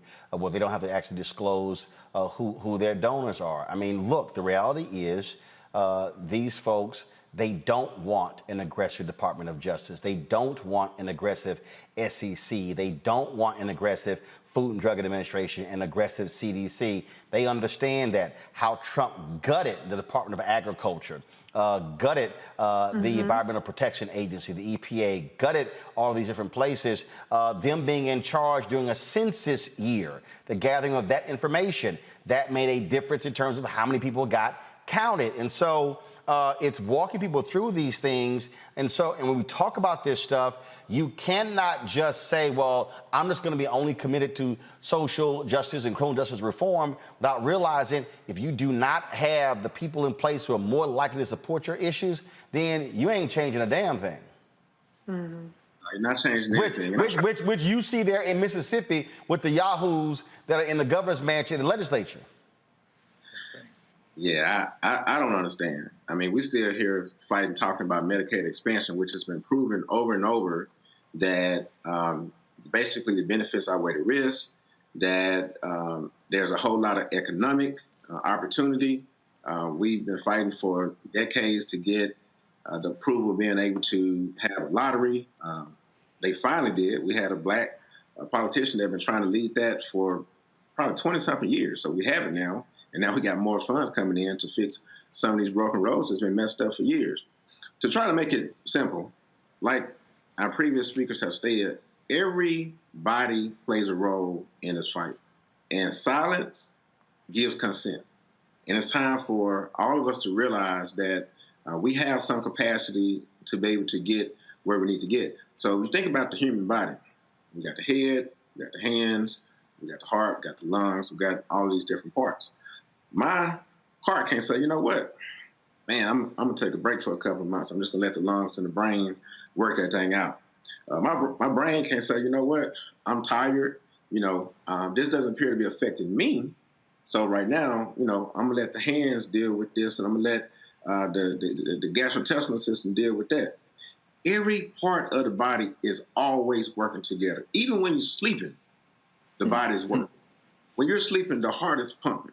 And if your heart does not get enough blood to your brain and give it enough oxygen, it shuts down. There's 16 million Americans with sleep apnea right now, and a lot of them don't realize that they have it. But it's causing increased risk for heart disease and causing increased risk for heart failure, hypertension, all these type of things. But typically, it's not until people have symptoms that they begin to take things serious. So we don't need to wait as it relates to this whole thing of injustice in America for it to happen to us. In order for people to speak up. We don't need the white family to wait till it happened to them for them to speak up. So to everyone listening, we have to understand that when you continue to be silent, you're basically suggesting that you agree with everything that's being done. Dr. King said a while back that one of the greatest forms of discrimination is health injustice. He said it's the most shocking and the most humane. But in reality, we can't really separate this versus separate that. We don't even have time to compete anymore. Injustice, whether it's health, whether it's education, whether it's economics, is all related. So we thankful for voices like Roland Martin Unfiltered because you guys are really addressing all of it. All of it. Y'all got to support. Y'all got to follow. Because if we're going to get serious about this thing and we walk now, we realize that, Black Power and we're going to do this, we can't just post hashtags and think we're doing something. We got to get involved. We got to get in the streets. We got to get in the trenches. And like Dr. Carr said, sadly, people have to fear that their life is in danger in order for us to get the most amount of movement at this point. Can I add one more thing? Yeah, Roland? go ahead. I just want to point out, too, that this was a state attorney general's report and pattern and practices investigation. This is why it's so important that when you go to the ballot box, you vote for all of your state elected officials. That's lieutenant governor, that's attorney general, secretary of state, and some, I'm not sure if they're elected in every state, the governor, mayor, city council, et cetera. The attorney general is the difference between a Daniel Cameron in Kentucky declining to press charges against the cops that murdered Breonna Taylor and didn't even present evidence of their crime to the grand jury about them shooting Breonna Taylor. They didn't even present evidence about her particular assault, death, execution. And Keith Ellison in Minnesota, who was the one who determined that charges would be brought against Derek Chauvin. And so it is so important. Everybody wants to look at, if you want to say, oh, Joe is no better than whoever, okay, that's fine. If that's what you want to believe, it's completely ridiculous. But that does not absolve you of your responsibility to be paying attention to who is in your state. Do you know who your state attorney general is? You can't say anything about Merrick Garland if you don't even know who your own state attorney general is. If you're not putting pressure on your local elected officials and you're not putting pressure on your mayor, you're not going to city council, you're not going to school board things, then there's more work that you can do. All right, folks, got to go to a break. We come back. We're going to talk about the R. Kelly case. It is nearing its conclusion of the prosecution, arresting their side. We'll give you an update on all developments. But before we do that, these are folks who have given to us during the show: Nancy Jones, LaWanda Rivers, John Morris, Cheryl Houston, Daryl Lavelle, Ray Wilson, Ronald Pierce, also Jamal Graham, Latrell, Paulette Jackson, Reginald Stewart, Tawanda Mayo, Del Tarnez Hart, Johnny Major, Yvette Tingle, Linda Porter, Colette, Mike, Intron Rollins, Cherie Bryant, Jay, Alonzo Rashad Brooks, Sharon Brooks, Monica Gant, Charles Lucas, Vernetta White, Carlos Canones, Tanya Foster, Shirai Galliard, Fatima Morgan, Inga Jackson, Nicola Morris, Karen Pierce, Thomas Edwards. If you want to join our Bring the Funk fan club, folks, here's what we ask: $50 from each one of our folks, minimum $50, $4.19 a month, 13 cents a day. Can't do that? It's no problem. It's $25 fine, $25 fine, $10, $5, $1. It all adds up. You want to give more? That's great. We got some people who've given us, again, ranging from $5, $10, $20, $25, $40, $50, $100. Every dollar is important. And I've had people sit me and they's like, you know, what my benefits? Well, first of all, we have discounts to products that are on our website. We don't. So here's the deal. We don't send out hats, T-shirts, and stuff like that. Why? Because they actually cost money. And what ended up, you actually spend all your money on products and it doesn't go to actually pay for anything. So what we're trying to build here is build out an actual independent black-owned news network, and so that's what we're doing. That's why we are. Hopefully, we'll have our studio space finished next week. I can unveil it to you. But all these things are happening as we speak to give you something other people are not providing for you, and so you can join us via Cash App. So anybody who gives before the next 15 minutes we're on the air, I'm going to give you a personal shout out. Cash App $RM Unfiltered. PayPal is R Martin Unfiltered. Venmo is /RM Unfiltered. Zelle is Roland at RolandSMartin.com. Roland at RolandMartinUnfiltered.com. All right, folks, we'll be back on Roland Martin Unfiltered right here on the Black Star Network. White supremacy ain't just about hurting black folk. Right. We got to deal with it. It's injustice. It's wrong. I do feel like in this generation, we've got to do more around being intentional in resolving conflict. You and I haven't always agreed. Yeah. But we agree on the big piece. Yeah. Our conflict is not about destruction. Conflict's going to happen.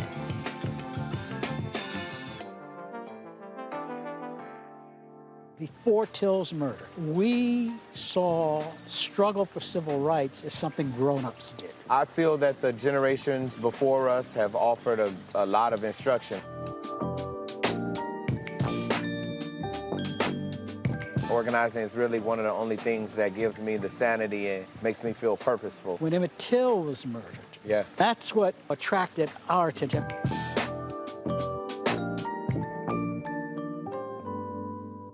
Hi, my name is LaToya Luckett. Yo, it's your man Deion Cole from Blackish, and you're watching Roland Martin Unfiltered. Stay woke.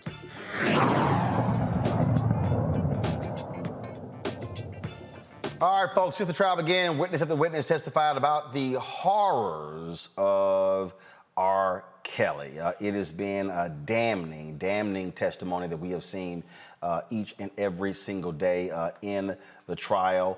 It appears as if the prosecution is nearing the end of this particular process. Like I say, it has been very traumatic for those who have been testifying.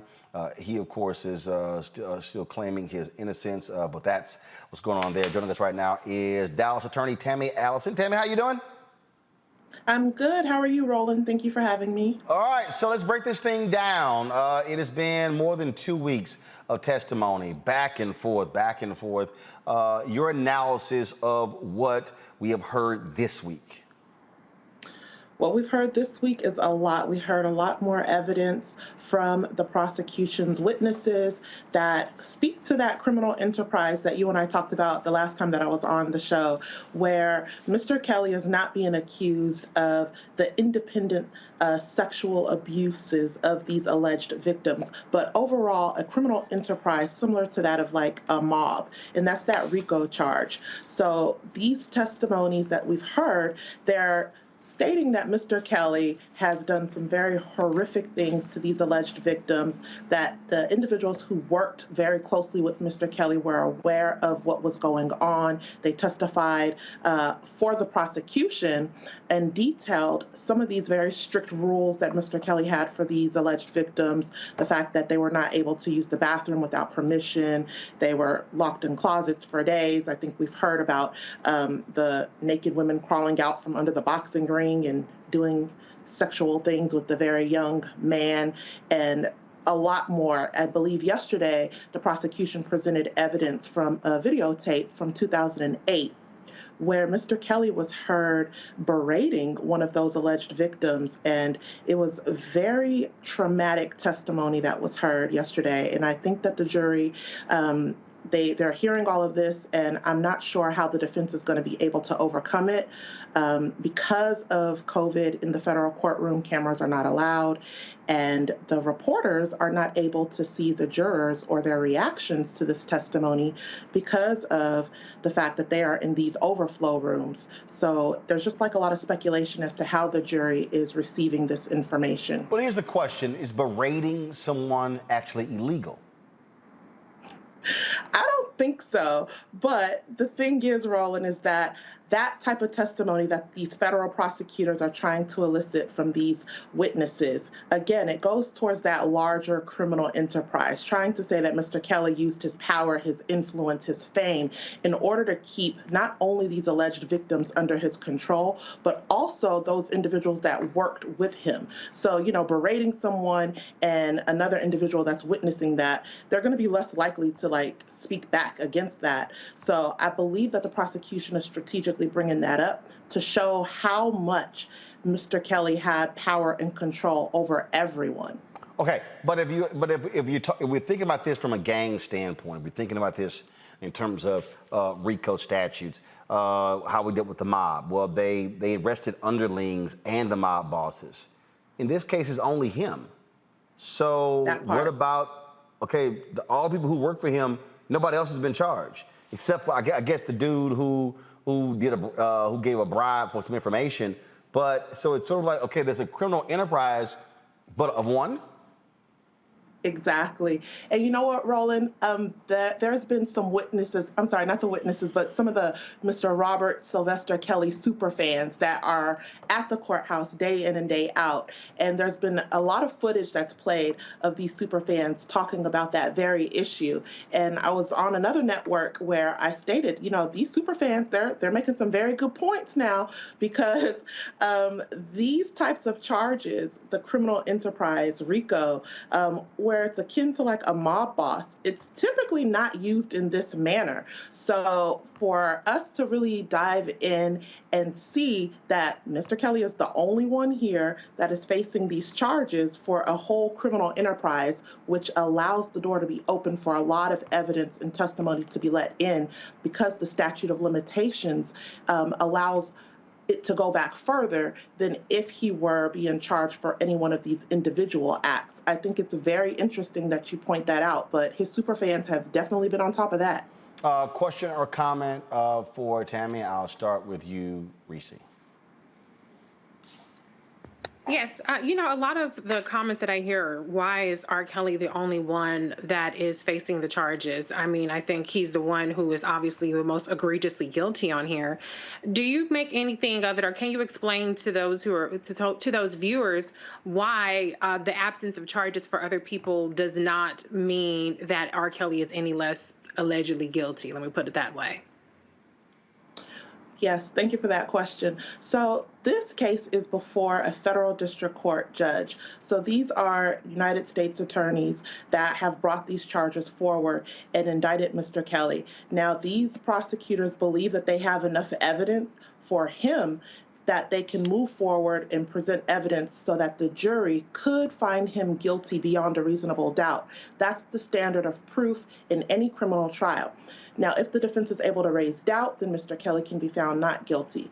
Federal prosecutors tend not to bring charges against individuals if they feel that they are not going to be able to meet that burden of proof beyond a reasonable doubt. So if there's any type of doubt that the prosecutors feel that it's already going to be raised, they're going to be less likely to go ahead and bring an indictment against that individual because it's not going to result in a guilty verdict.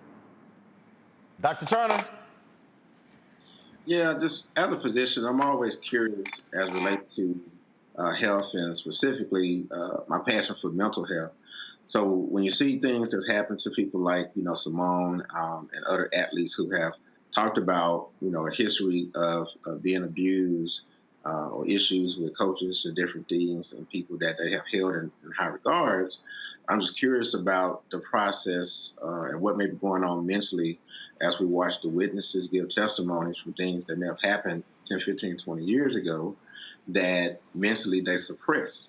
And suppression and denial is a defense mechanism that allows people to continue to, live how they live without having to worry about those uncomfortable feelings. That's why we're seeing people that are still now about COVID. So I'm just curious about, are you all able to, gauge, what may be emotional, mental challenging times as relates to the witnesses as they're giving testimonies? I think that's an excellent question and something that, I've talked about on other networks as well, given the fact that these are predominantly young African-American women. And this is, again, pre-Me Too movement, where people have been comfortable coming forward with allegations of sexual assault and abuse. So given the fact that these alleged victims were minors at the time of these alleged incidents that Mr. Kelly allegedly has done, I think it is very important that we take into consideration not only the mental health status of each one of the individuals, but the timing. And was it okay back then to speak out against someone who has so much power, control, influence, money, and fame, and what that would do to not only that individual and their family? I always talk about myself because I'm an open book. I'm a survivor myself, and there is a lot of trauma that's affiliated with being a victim of abuse. So I think that the defense attorney, the way that he's cross-examining some of these witnesses, really trying to attack their character and to paint them out to be not credible witnesses to the jury. His main focus is trying to categorize these individuals as groupies. I do not believe that that's the proper type of defense, given the fact that I do think the jury is going to be taking into consideration the mental health aspects that you mentioned and the various traumas that these individuals have gone through.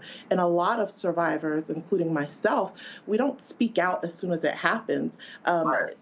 There's a lot of time and effort and energy where you have to work through that before you get comfortable. So we've heard throughout the trial the defense attorneys asking some of these alleged victims, well, did you call the police? Well, you went to a civil attorney, you had a monetary settlement. But again, it's like back in the early 90s, early 2000s, even up until this Me Too movement, a lot of these alleged victims probably felt more comfortable settling this that way and having monetary compensation for what they've been through, as opposed to the backlash that they and their families might have received if they went to law enforcement authorities. Dr. Carr? Thank you, Roland. And thank you, Sister Allison, Attorney Allison. I was reading an article today that spoke to, I guess, a discovery in one of R. Kelly's storage bins of letters that he probably forced these girls to write, saying that they hadn't done anything, and they detail in great deal I'll detail all the things they didn't do. I guess what I want to ask you as an attorney, and realizing that that standard, of course, is kind of high, and the federal prosecutors are throwing everything against Kelly, and he's going to probably do everything he can to besmirch the witnesses. As you're observing this jury, and we know that a lot of jury trials are about jury selection in the process, can you help us understand why it might not be as big a slam dunk as we imagine it should be based on the evidence that's being admitted in the testimony? I mean, what's your sense of the jury and the possibility that it, some of them may say, I'm just going to they're persecuting R. Kelly, in other words, the same thing we've seen before. Do you have a sense of that at this stage? I mean, it depends, but that's a very good point that you make. Right now, because of how the courtroom is set up in federal district court, the jury is not in the jury box where they traditionally would be, where people could observe them. Even the person that sketches out the pictures of the courtroom is having a difficult time making out who the jury is, if certain witnesses have glasses on or don't have glasses on, because they're in these overflow rooms watching the trial on a monitor as opposed to being inside of the courtroom. So the jury is spread out pursuant to the COVID protocols. So no one is really able to see the reaction of the jury members to see if they're reacting in disgust, if they're looking like they're interested, if they look like they're sleepy or bored with some of this testimony. So only time can tell. And as it pertains to some of those letters that Mr. Kelly allegedly had these alleged victims write, the prosecution has presented them to show the jury that Mr. Kelly had that intent. He knew what he was doing was illegal, and he pretty much coerced these individuals to write these letters to exonerate him if, in fact, he were to ever face charges. So the prosecution is actually using those letters, where you would think that the defense attorneys would use the letters to be like, okay, look, they wrote a letter, he didn't do it. But no, the prosecution is using it to go ahead and establish that criminal enterprise mindset of that control that he had, using his fame, his power, his money, the attention that he had, to show that how he was able to convince these young women and men to write letters to say that he didn't do anything. Mm-hmm. All right, then. Attorney Tammy Allison, we surely appreciate it. Thank you so very much. Thank you. All right, have a good one.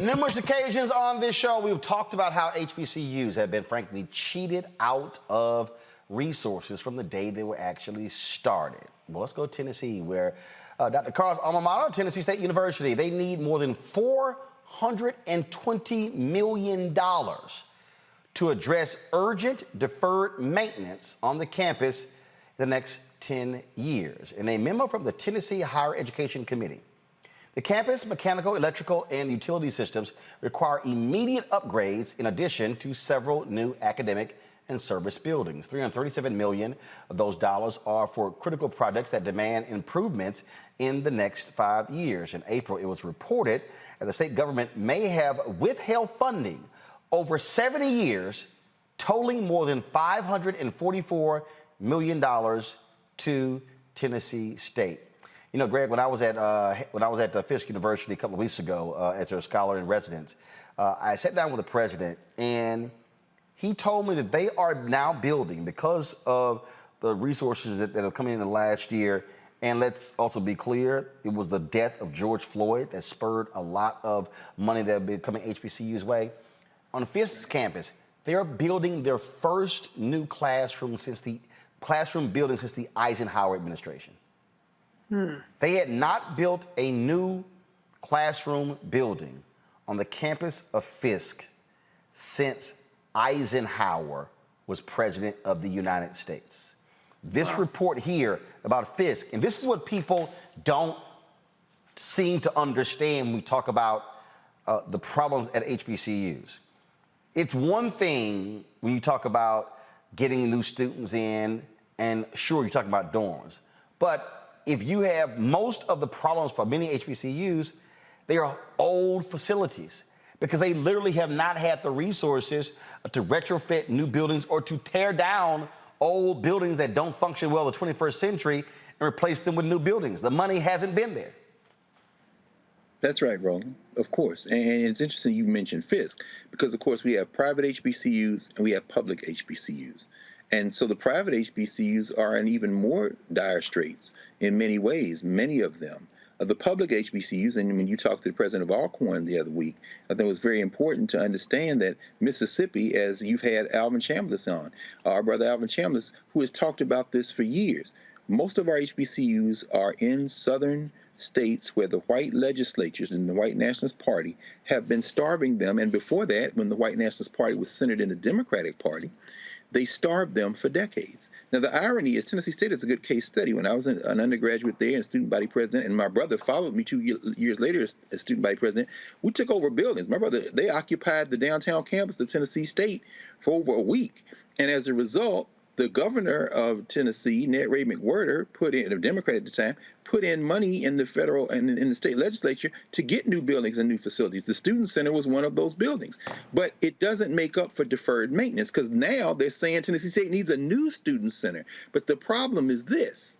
The problem is that the new buildings, the new money, Jackson State has had new money. We see what happens is happening in Maryland now at Bowie State and at Coppin and Morgan, new buildings. One of the strategies to lessen the footprint of black students at HBCUs, as it was made in the stipulation of settlement back in the 1980s at Tennessee State, Geyer versus Alexander at the time, was that we need new buildings and a new physical plant to attract white students. So there are a lot of moving parts going on. At Tennessee State, they wanted to close Jefferson Street, make it a closed campus to attract white students because they wanted that not to be a black thoroughfare. As you know, Fisk, Meharry, Tennessee State, all within several blocks of each other. This is a delicate calculus because it's one thing to engage in deferred maintenance. It's another thing to tear down all the buildings and build new buildings in an attempt, in part, to create a new campus footprint and perhaps even a new campus image. I mean, I have mixed feelings about this. I really do, because all of our schools are owed the money, but you don't know what else is at stake. And so, I mean, it's something I have to really think through. Let's get the money, but I don't know if I'm for tearing down all the damn buildings. But the issue we talk about tearing down buildings, because, and look, when my old high school was torn down, the reality is it was filled with asbestos. They could, I mean, you're trying to put in fiber optic lines, trying to retrofit buildings for new technology simply isn't doable. And we talk about what has been happening here, Dr. Turner. I look at the Ayers versus Fordyce case. Alvin Chambliss fought that. Got $500 million for the HBCUs there in your state of Mississippi. And what we've seen again where these states have been withholding the resources. The reality is this. Students aren't just choosing schools for the name. Facilities matter. That's why you see the arms race in football. It's a facilities race.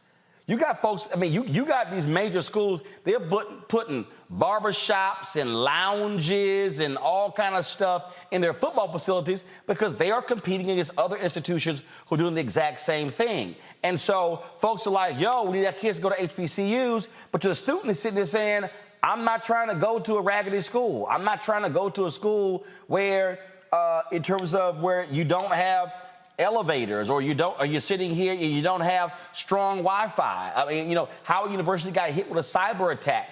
Other people have gotten hit. And so this is also a part of this battle when it comes to HBCUs and for these public institutions. This is where, listen to everybody who's watching, why I keep telling you, you got to get off your ass and stop whining and understand that when you don't show up at the state legislature to demand the money every legislative session, then the Tennessee states of the world don't get their fair share. The Texas Southern Universities, the Prairie View A&M Universities, the Alcorn State, Southern, Grambling. And that's the thing I'm always trying to get the people to understand, connect the damn dots. Mm-hmm. Yeah, so one thing we got to realize is that if we don't work harder to have a seat at the table, then a lot of times we're on the menu. And I'm glad you referenced the Ayers case because I was going to mention that. So I'm a graduate of Jackson State. So here in Mississippi, you know, we're thankful for the Ayers case because before that, you know, you had schools like Jackson State, Alcorn, Mississippi Valley that were getting significantly less funds compared to Ole Miss, compared to Mississippi State, compared to University of Southern Mississippi. And I just sat down, I was at a bar getting something to eat about a month ago. There was an older white gentleman that was sitting next to me. And, you know, it's always interesting because, you know, they meet me and they find out I'm a doctor and they find out how successful I am in their eyes. And it's like, you know, how did you get to where you are?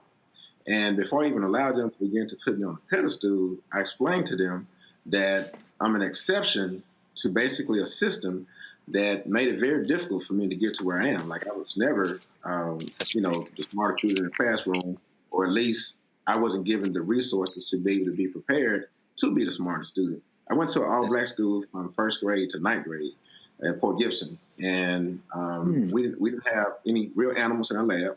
We only had one foreign language that was being taught. We moved to Vicksburg, and at that school, it was about 50% black and white. And we had 4 languages. We had real animals in the lab. And it was the first time that, for me, I realized that, hey, something is not equal here.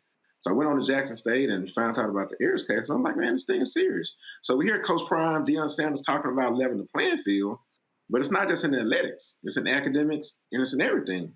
How can we, this is what I had in this conversation with this man who's sitting there trying to tell me that, you know, there's no racism in America. There's no racism. Like, you know, what are you talking about?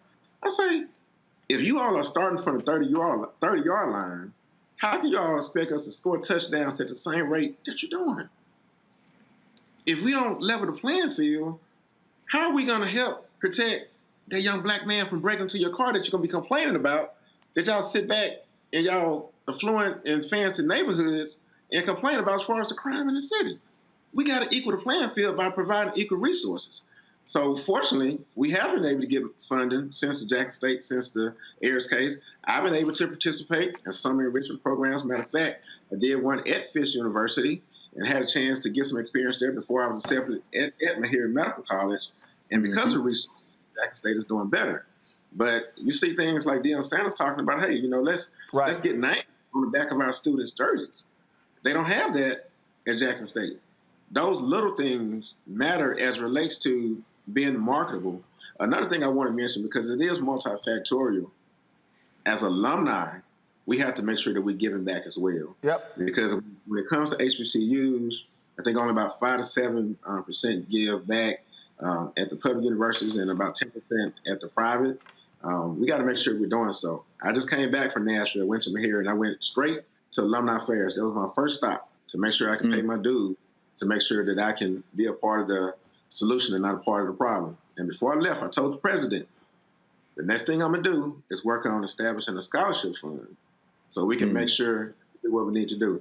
Yes, we can continue to fight for equal distribution of funds, but Jackson State and Tennessee State, they filled that stadium in Memphis. I was at Ruth Chris and sitting next to George and had a great conversation about all of that. But I want us to have the same energy when it comes to the education side as well. You know what, Reese, what really drives me crazy is when people don't pay any attention whatsoever and who just don't know. This woman, Marjorie, on YouTube, she thinks she's trying to check me by saying, Roland, a cyber attack, that's not infrastructure. Oh, yes, it is. What the hell are you talking about? Yes, it is. Don't do it, Roland. When you do not have proper security for your IT, that's infrastructure. That's right. You have to have structure, strong systems so they can't be broken into. It's infrastructure. Where do you think IT is installed? You have fiber optic lines, infrastructure. I mean, please, folks, can y'all just stop saying silly stuff and you don't know what you're talking about? And what I'm discussing for you right now is one of the biggest complaints on HBCU campuses. Because you're talking to somebody who's actually been to more than 60 of them. Okay? Roland's been there. Do a roll call. Lincoln University in Pennsylvania, been there. Wilberforce, Central State, been there. Florida Memorial, Bethune-Cookman, FAMU, been there. Alcorn State, been there. Southern Grambling, been there. PVTSU, been there. Want to go to some other states? Want to go to Missouri? Want to go there? You want to go? Y'all, don't try me. That is infrastructure. And students who are accustomed to fast Wi-Fi, they not trying to have AOL dial-up, Netscape dial-up speeds when they go to college. That is also infrastructure. And if you're a private HBCU and you do not have the money to invest $5 to $10 million to upgrade your IT infrastructure, guess what's going to happen? When mama and daddy and their child visit and they sit here and go, why in the hell can't we get online? Why can't, and they ain't talking about just in the room. They talking about anywhere on campus. They're going to say, baby, we're going to go somewhere else. Marjorie, it is infrastructure. Reese, go ahead. Yeah, absolutely. It's infrastructure. I mean, look at Vice President Kamala Harris. She's tasked with expanding broadband access throughout the country, particularly in rural areas, as part of the infrastructure package. So that's a misconception. I don't know if perhaps she was being defensive and wanted to say that Howard University is not deficient in some way. No, what is it? She was wrong. No, she was wrong. Okay, she was just wrong. Yeah, and I don't think there's any reason to be defensive about that comment. It's just a fact. There was a ransomware attack on Howard University. To clear up another misconception, though, I've seen this very frequently recently, and even in the comments. Donald Trump did not provide HBCUs unlimited resources, and this is something. And he did not personally, with any kind of particular investment in HBCUs, increase the funding. I've said this many times, and I know people will be upset that I said it, but it was actually Vice President, then Senator Kamala Harris, who actually secured a 14% increase in HBCU funding. That increase is the increase that people have falsely and incorrectly attributed to Donald Trump. It was what Kamala Harris fought for. On this topic of HBCU preservation, it was Vice President, then Senator Kamala Harris, who led the charge in the Senate to actually get the HBCU historic preservation funds reauthorized, which was, now it sounds like a drop in the bucket. It was $10 million a year for 7 years, but that got through the Mitch McConnell Senate. That is something that she was laser focused on.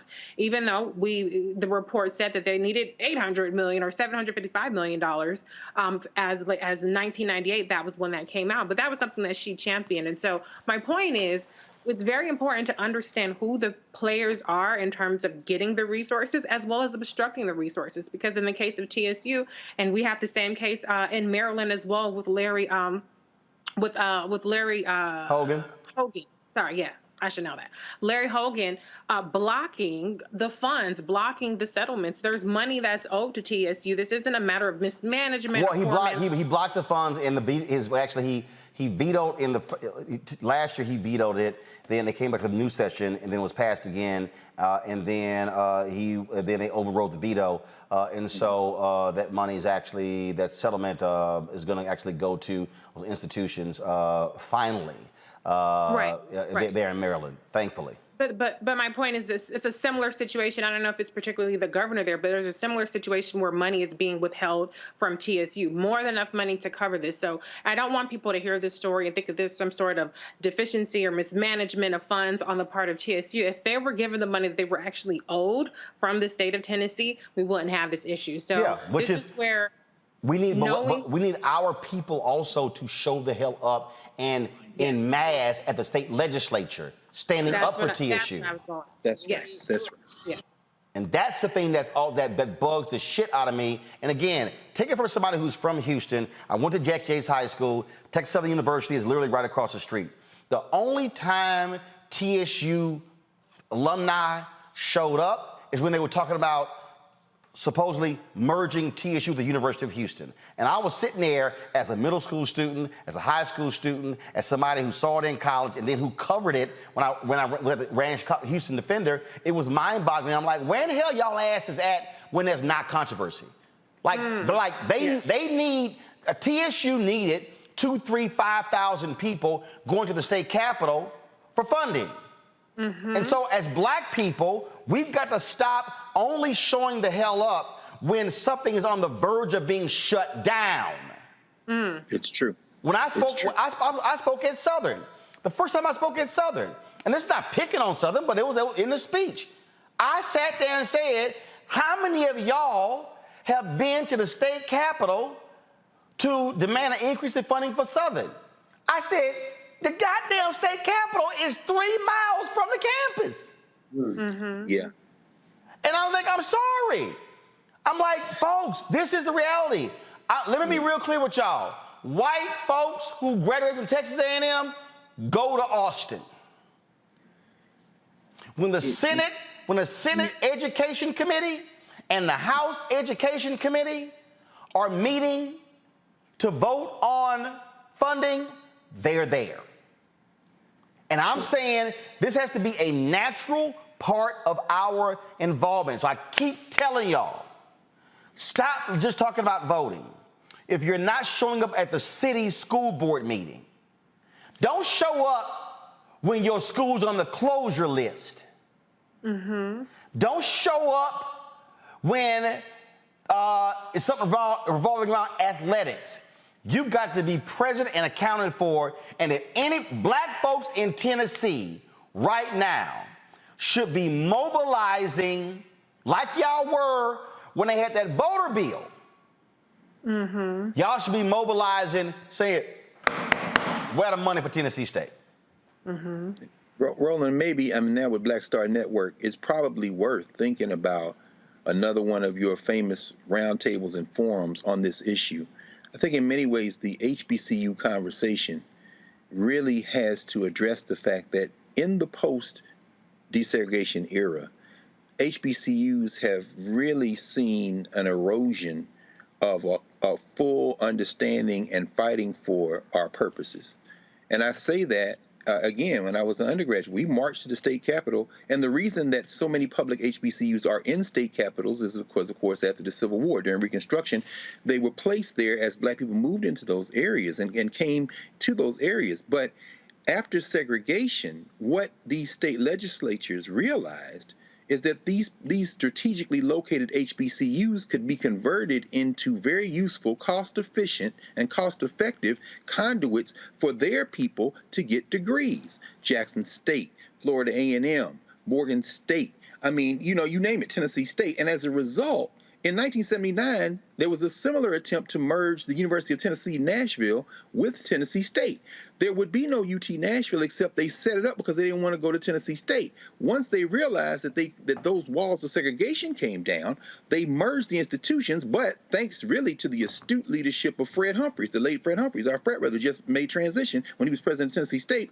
For the first time in American history, in a merger, the black school took over the white school, the great Avon Williams, the attorney. I'm bringing all that up to say that our HBCUs, our public HBCUs in these state capitals around the South are seen as soft targets often for creating executive MBA programs, online programs, for government workers who work in the state capitals. And black folk have to understand that they won't go out of business. They're going to be overrun and taken over. So I think this is a conversation that will be interesting to have you moderate and jump in a conversation with HBCU presidents. And not only that, folks who know about the long history, because this is chess.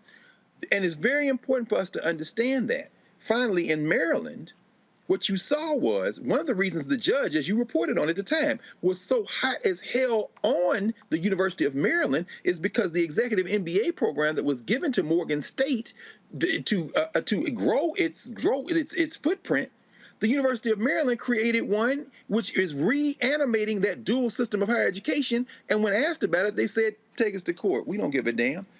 This is real warfare in terms of higher education. And the people that will suffer are our children. Those public HBCUs are cost effective, and they've been doing that job for a long time. And they could very easily be taken out of our hands if we go to sleep on this. It may be something Black Star probably can put together, man, because I don't think we get it. I don't think we get it. You're helping us get it right now, but I don't think we get it, man. Trying to get people to understand, which is why we implore y'all. We always try to connect the dots to understand what is going on when it comes to public policy, how all these things work together. Folks, that is it for us. Dr. Turner, we appreciate it. Dr. Carr, we appreciate it. Reese Colbert, we appreciate it as well. Folks, please support what we do by joining our Bring the Funk fan club. Let me give a shout out to these are the folks who have given since our last told you. Let's see here. Tommy Williams, Lorenzo Smallwood, Joel Clark, Doretha, Teresa Bishop, Sherlyn Carrington, Daniel Berksteiner, Adrian Johnson, Cindy Conwell, Richard Pettigrew, Vicky, Calvin Bryant. Y'all put up, don't show me, come on, please, I'm gonna read the names, put the graphic up, thank you. Calvin Bryant, Kimberly Bailey, James Fennell, LaShawn Smith, Janice Harris, June Spence, Joan Warren, Tyrone Murray, Charles Woodson, Sandra Dickey, Sheila, Camille Yelverton, Priscilla Smith, Cordell McMillan, Nancy Jones, Rick Santos. And so, folks, I appreciate that. Cash App, $RM Unfiltered, PayPal.me/RMartinUnfiltered, Venmo.com/RM Unfiltered, Zelle is Roland@RolandSMartin.com, Roland@RolandMartinUnfiltered.com. And don't forget, we want you to download the Black Star Network app if you want to watch the show. A lot of you want to right there on your phone. You don't want to watch it on YouTube. You can watch the Black Star Network. Just download the app. iPhone, Android phone, of course, Apple TV, Android TV, Roku, Fire Stick, Fire TV, Xbox, and Smart TV as well. We surpassed 10,000. We're at 10,721 total downloads. And so our next goal, our next milestone is 20,000 downloads. We did 10,000 downloads in the first 10 days. Let's keep this thing going. Share this with your friends and family, and let's see if we can add another 10,000 in the next 10 days. Looking forward to that. Folks, that's it. I will see you tomorrow right here, Roland Martin Unfiltered on the Black Star Network.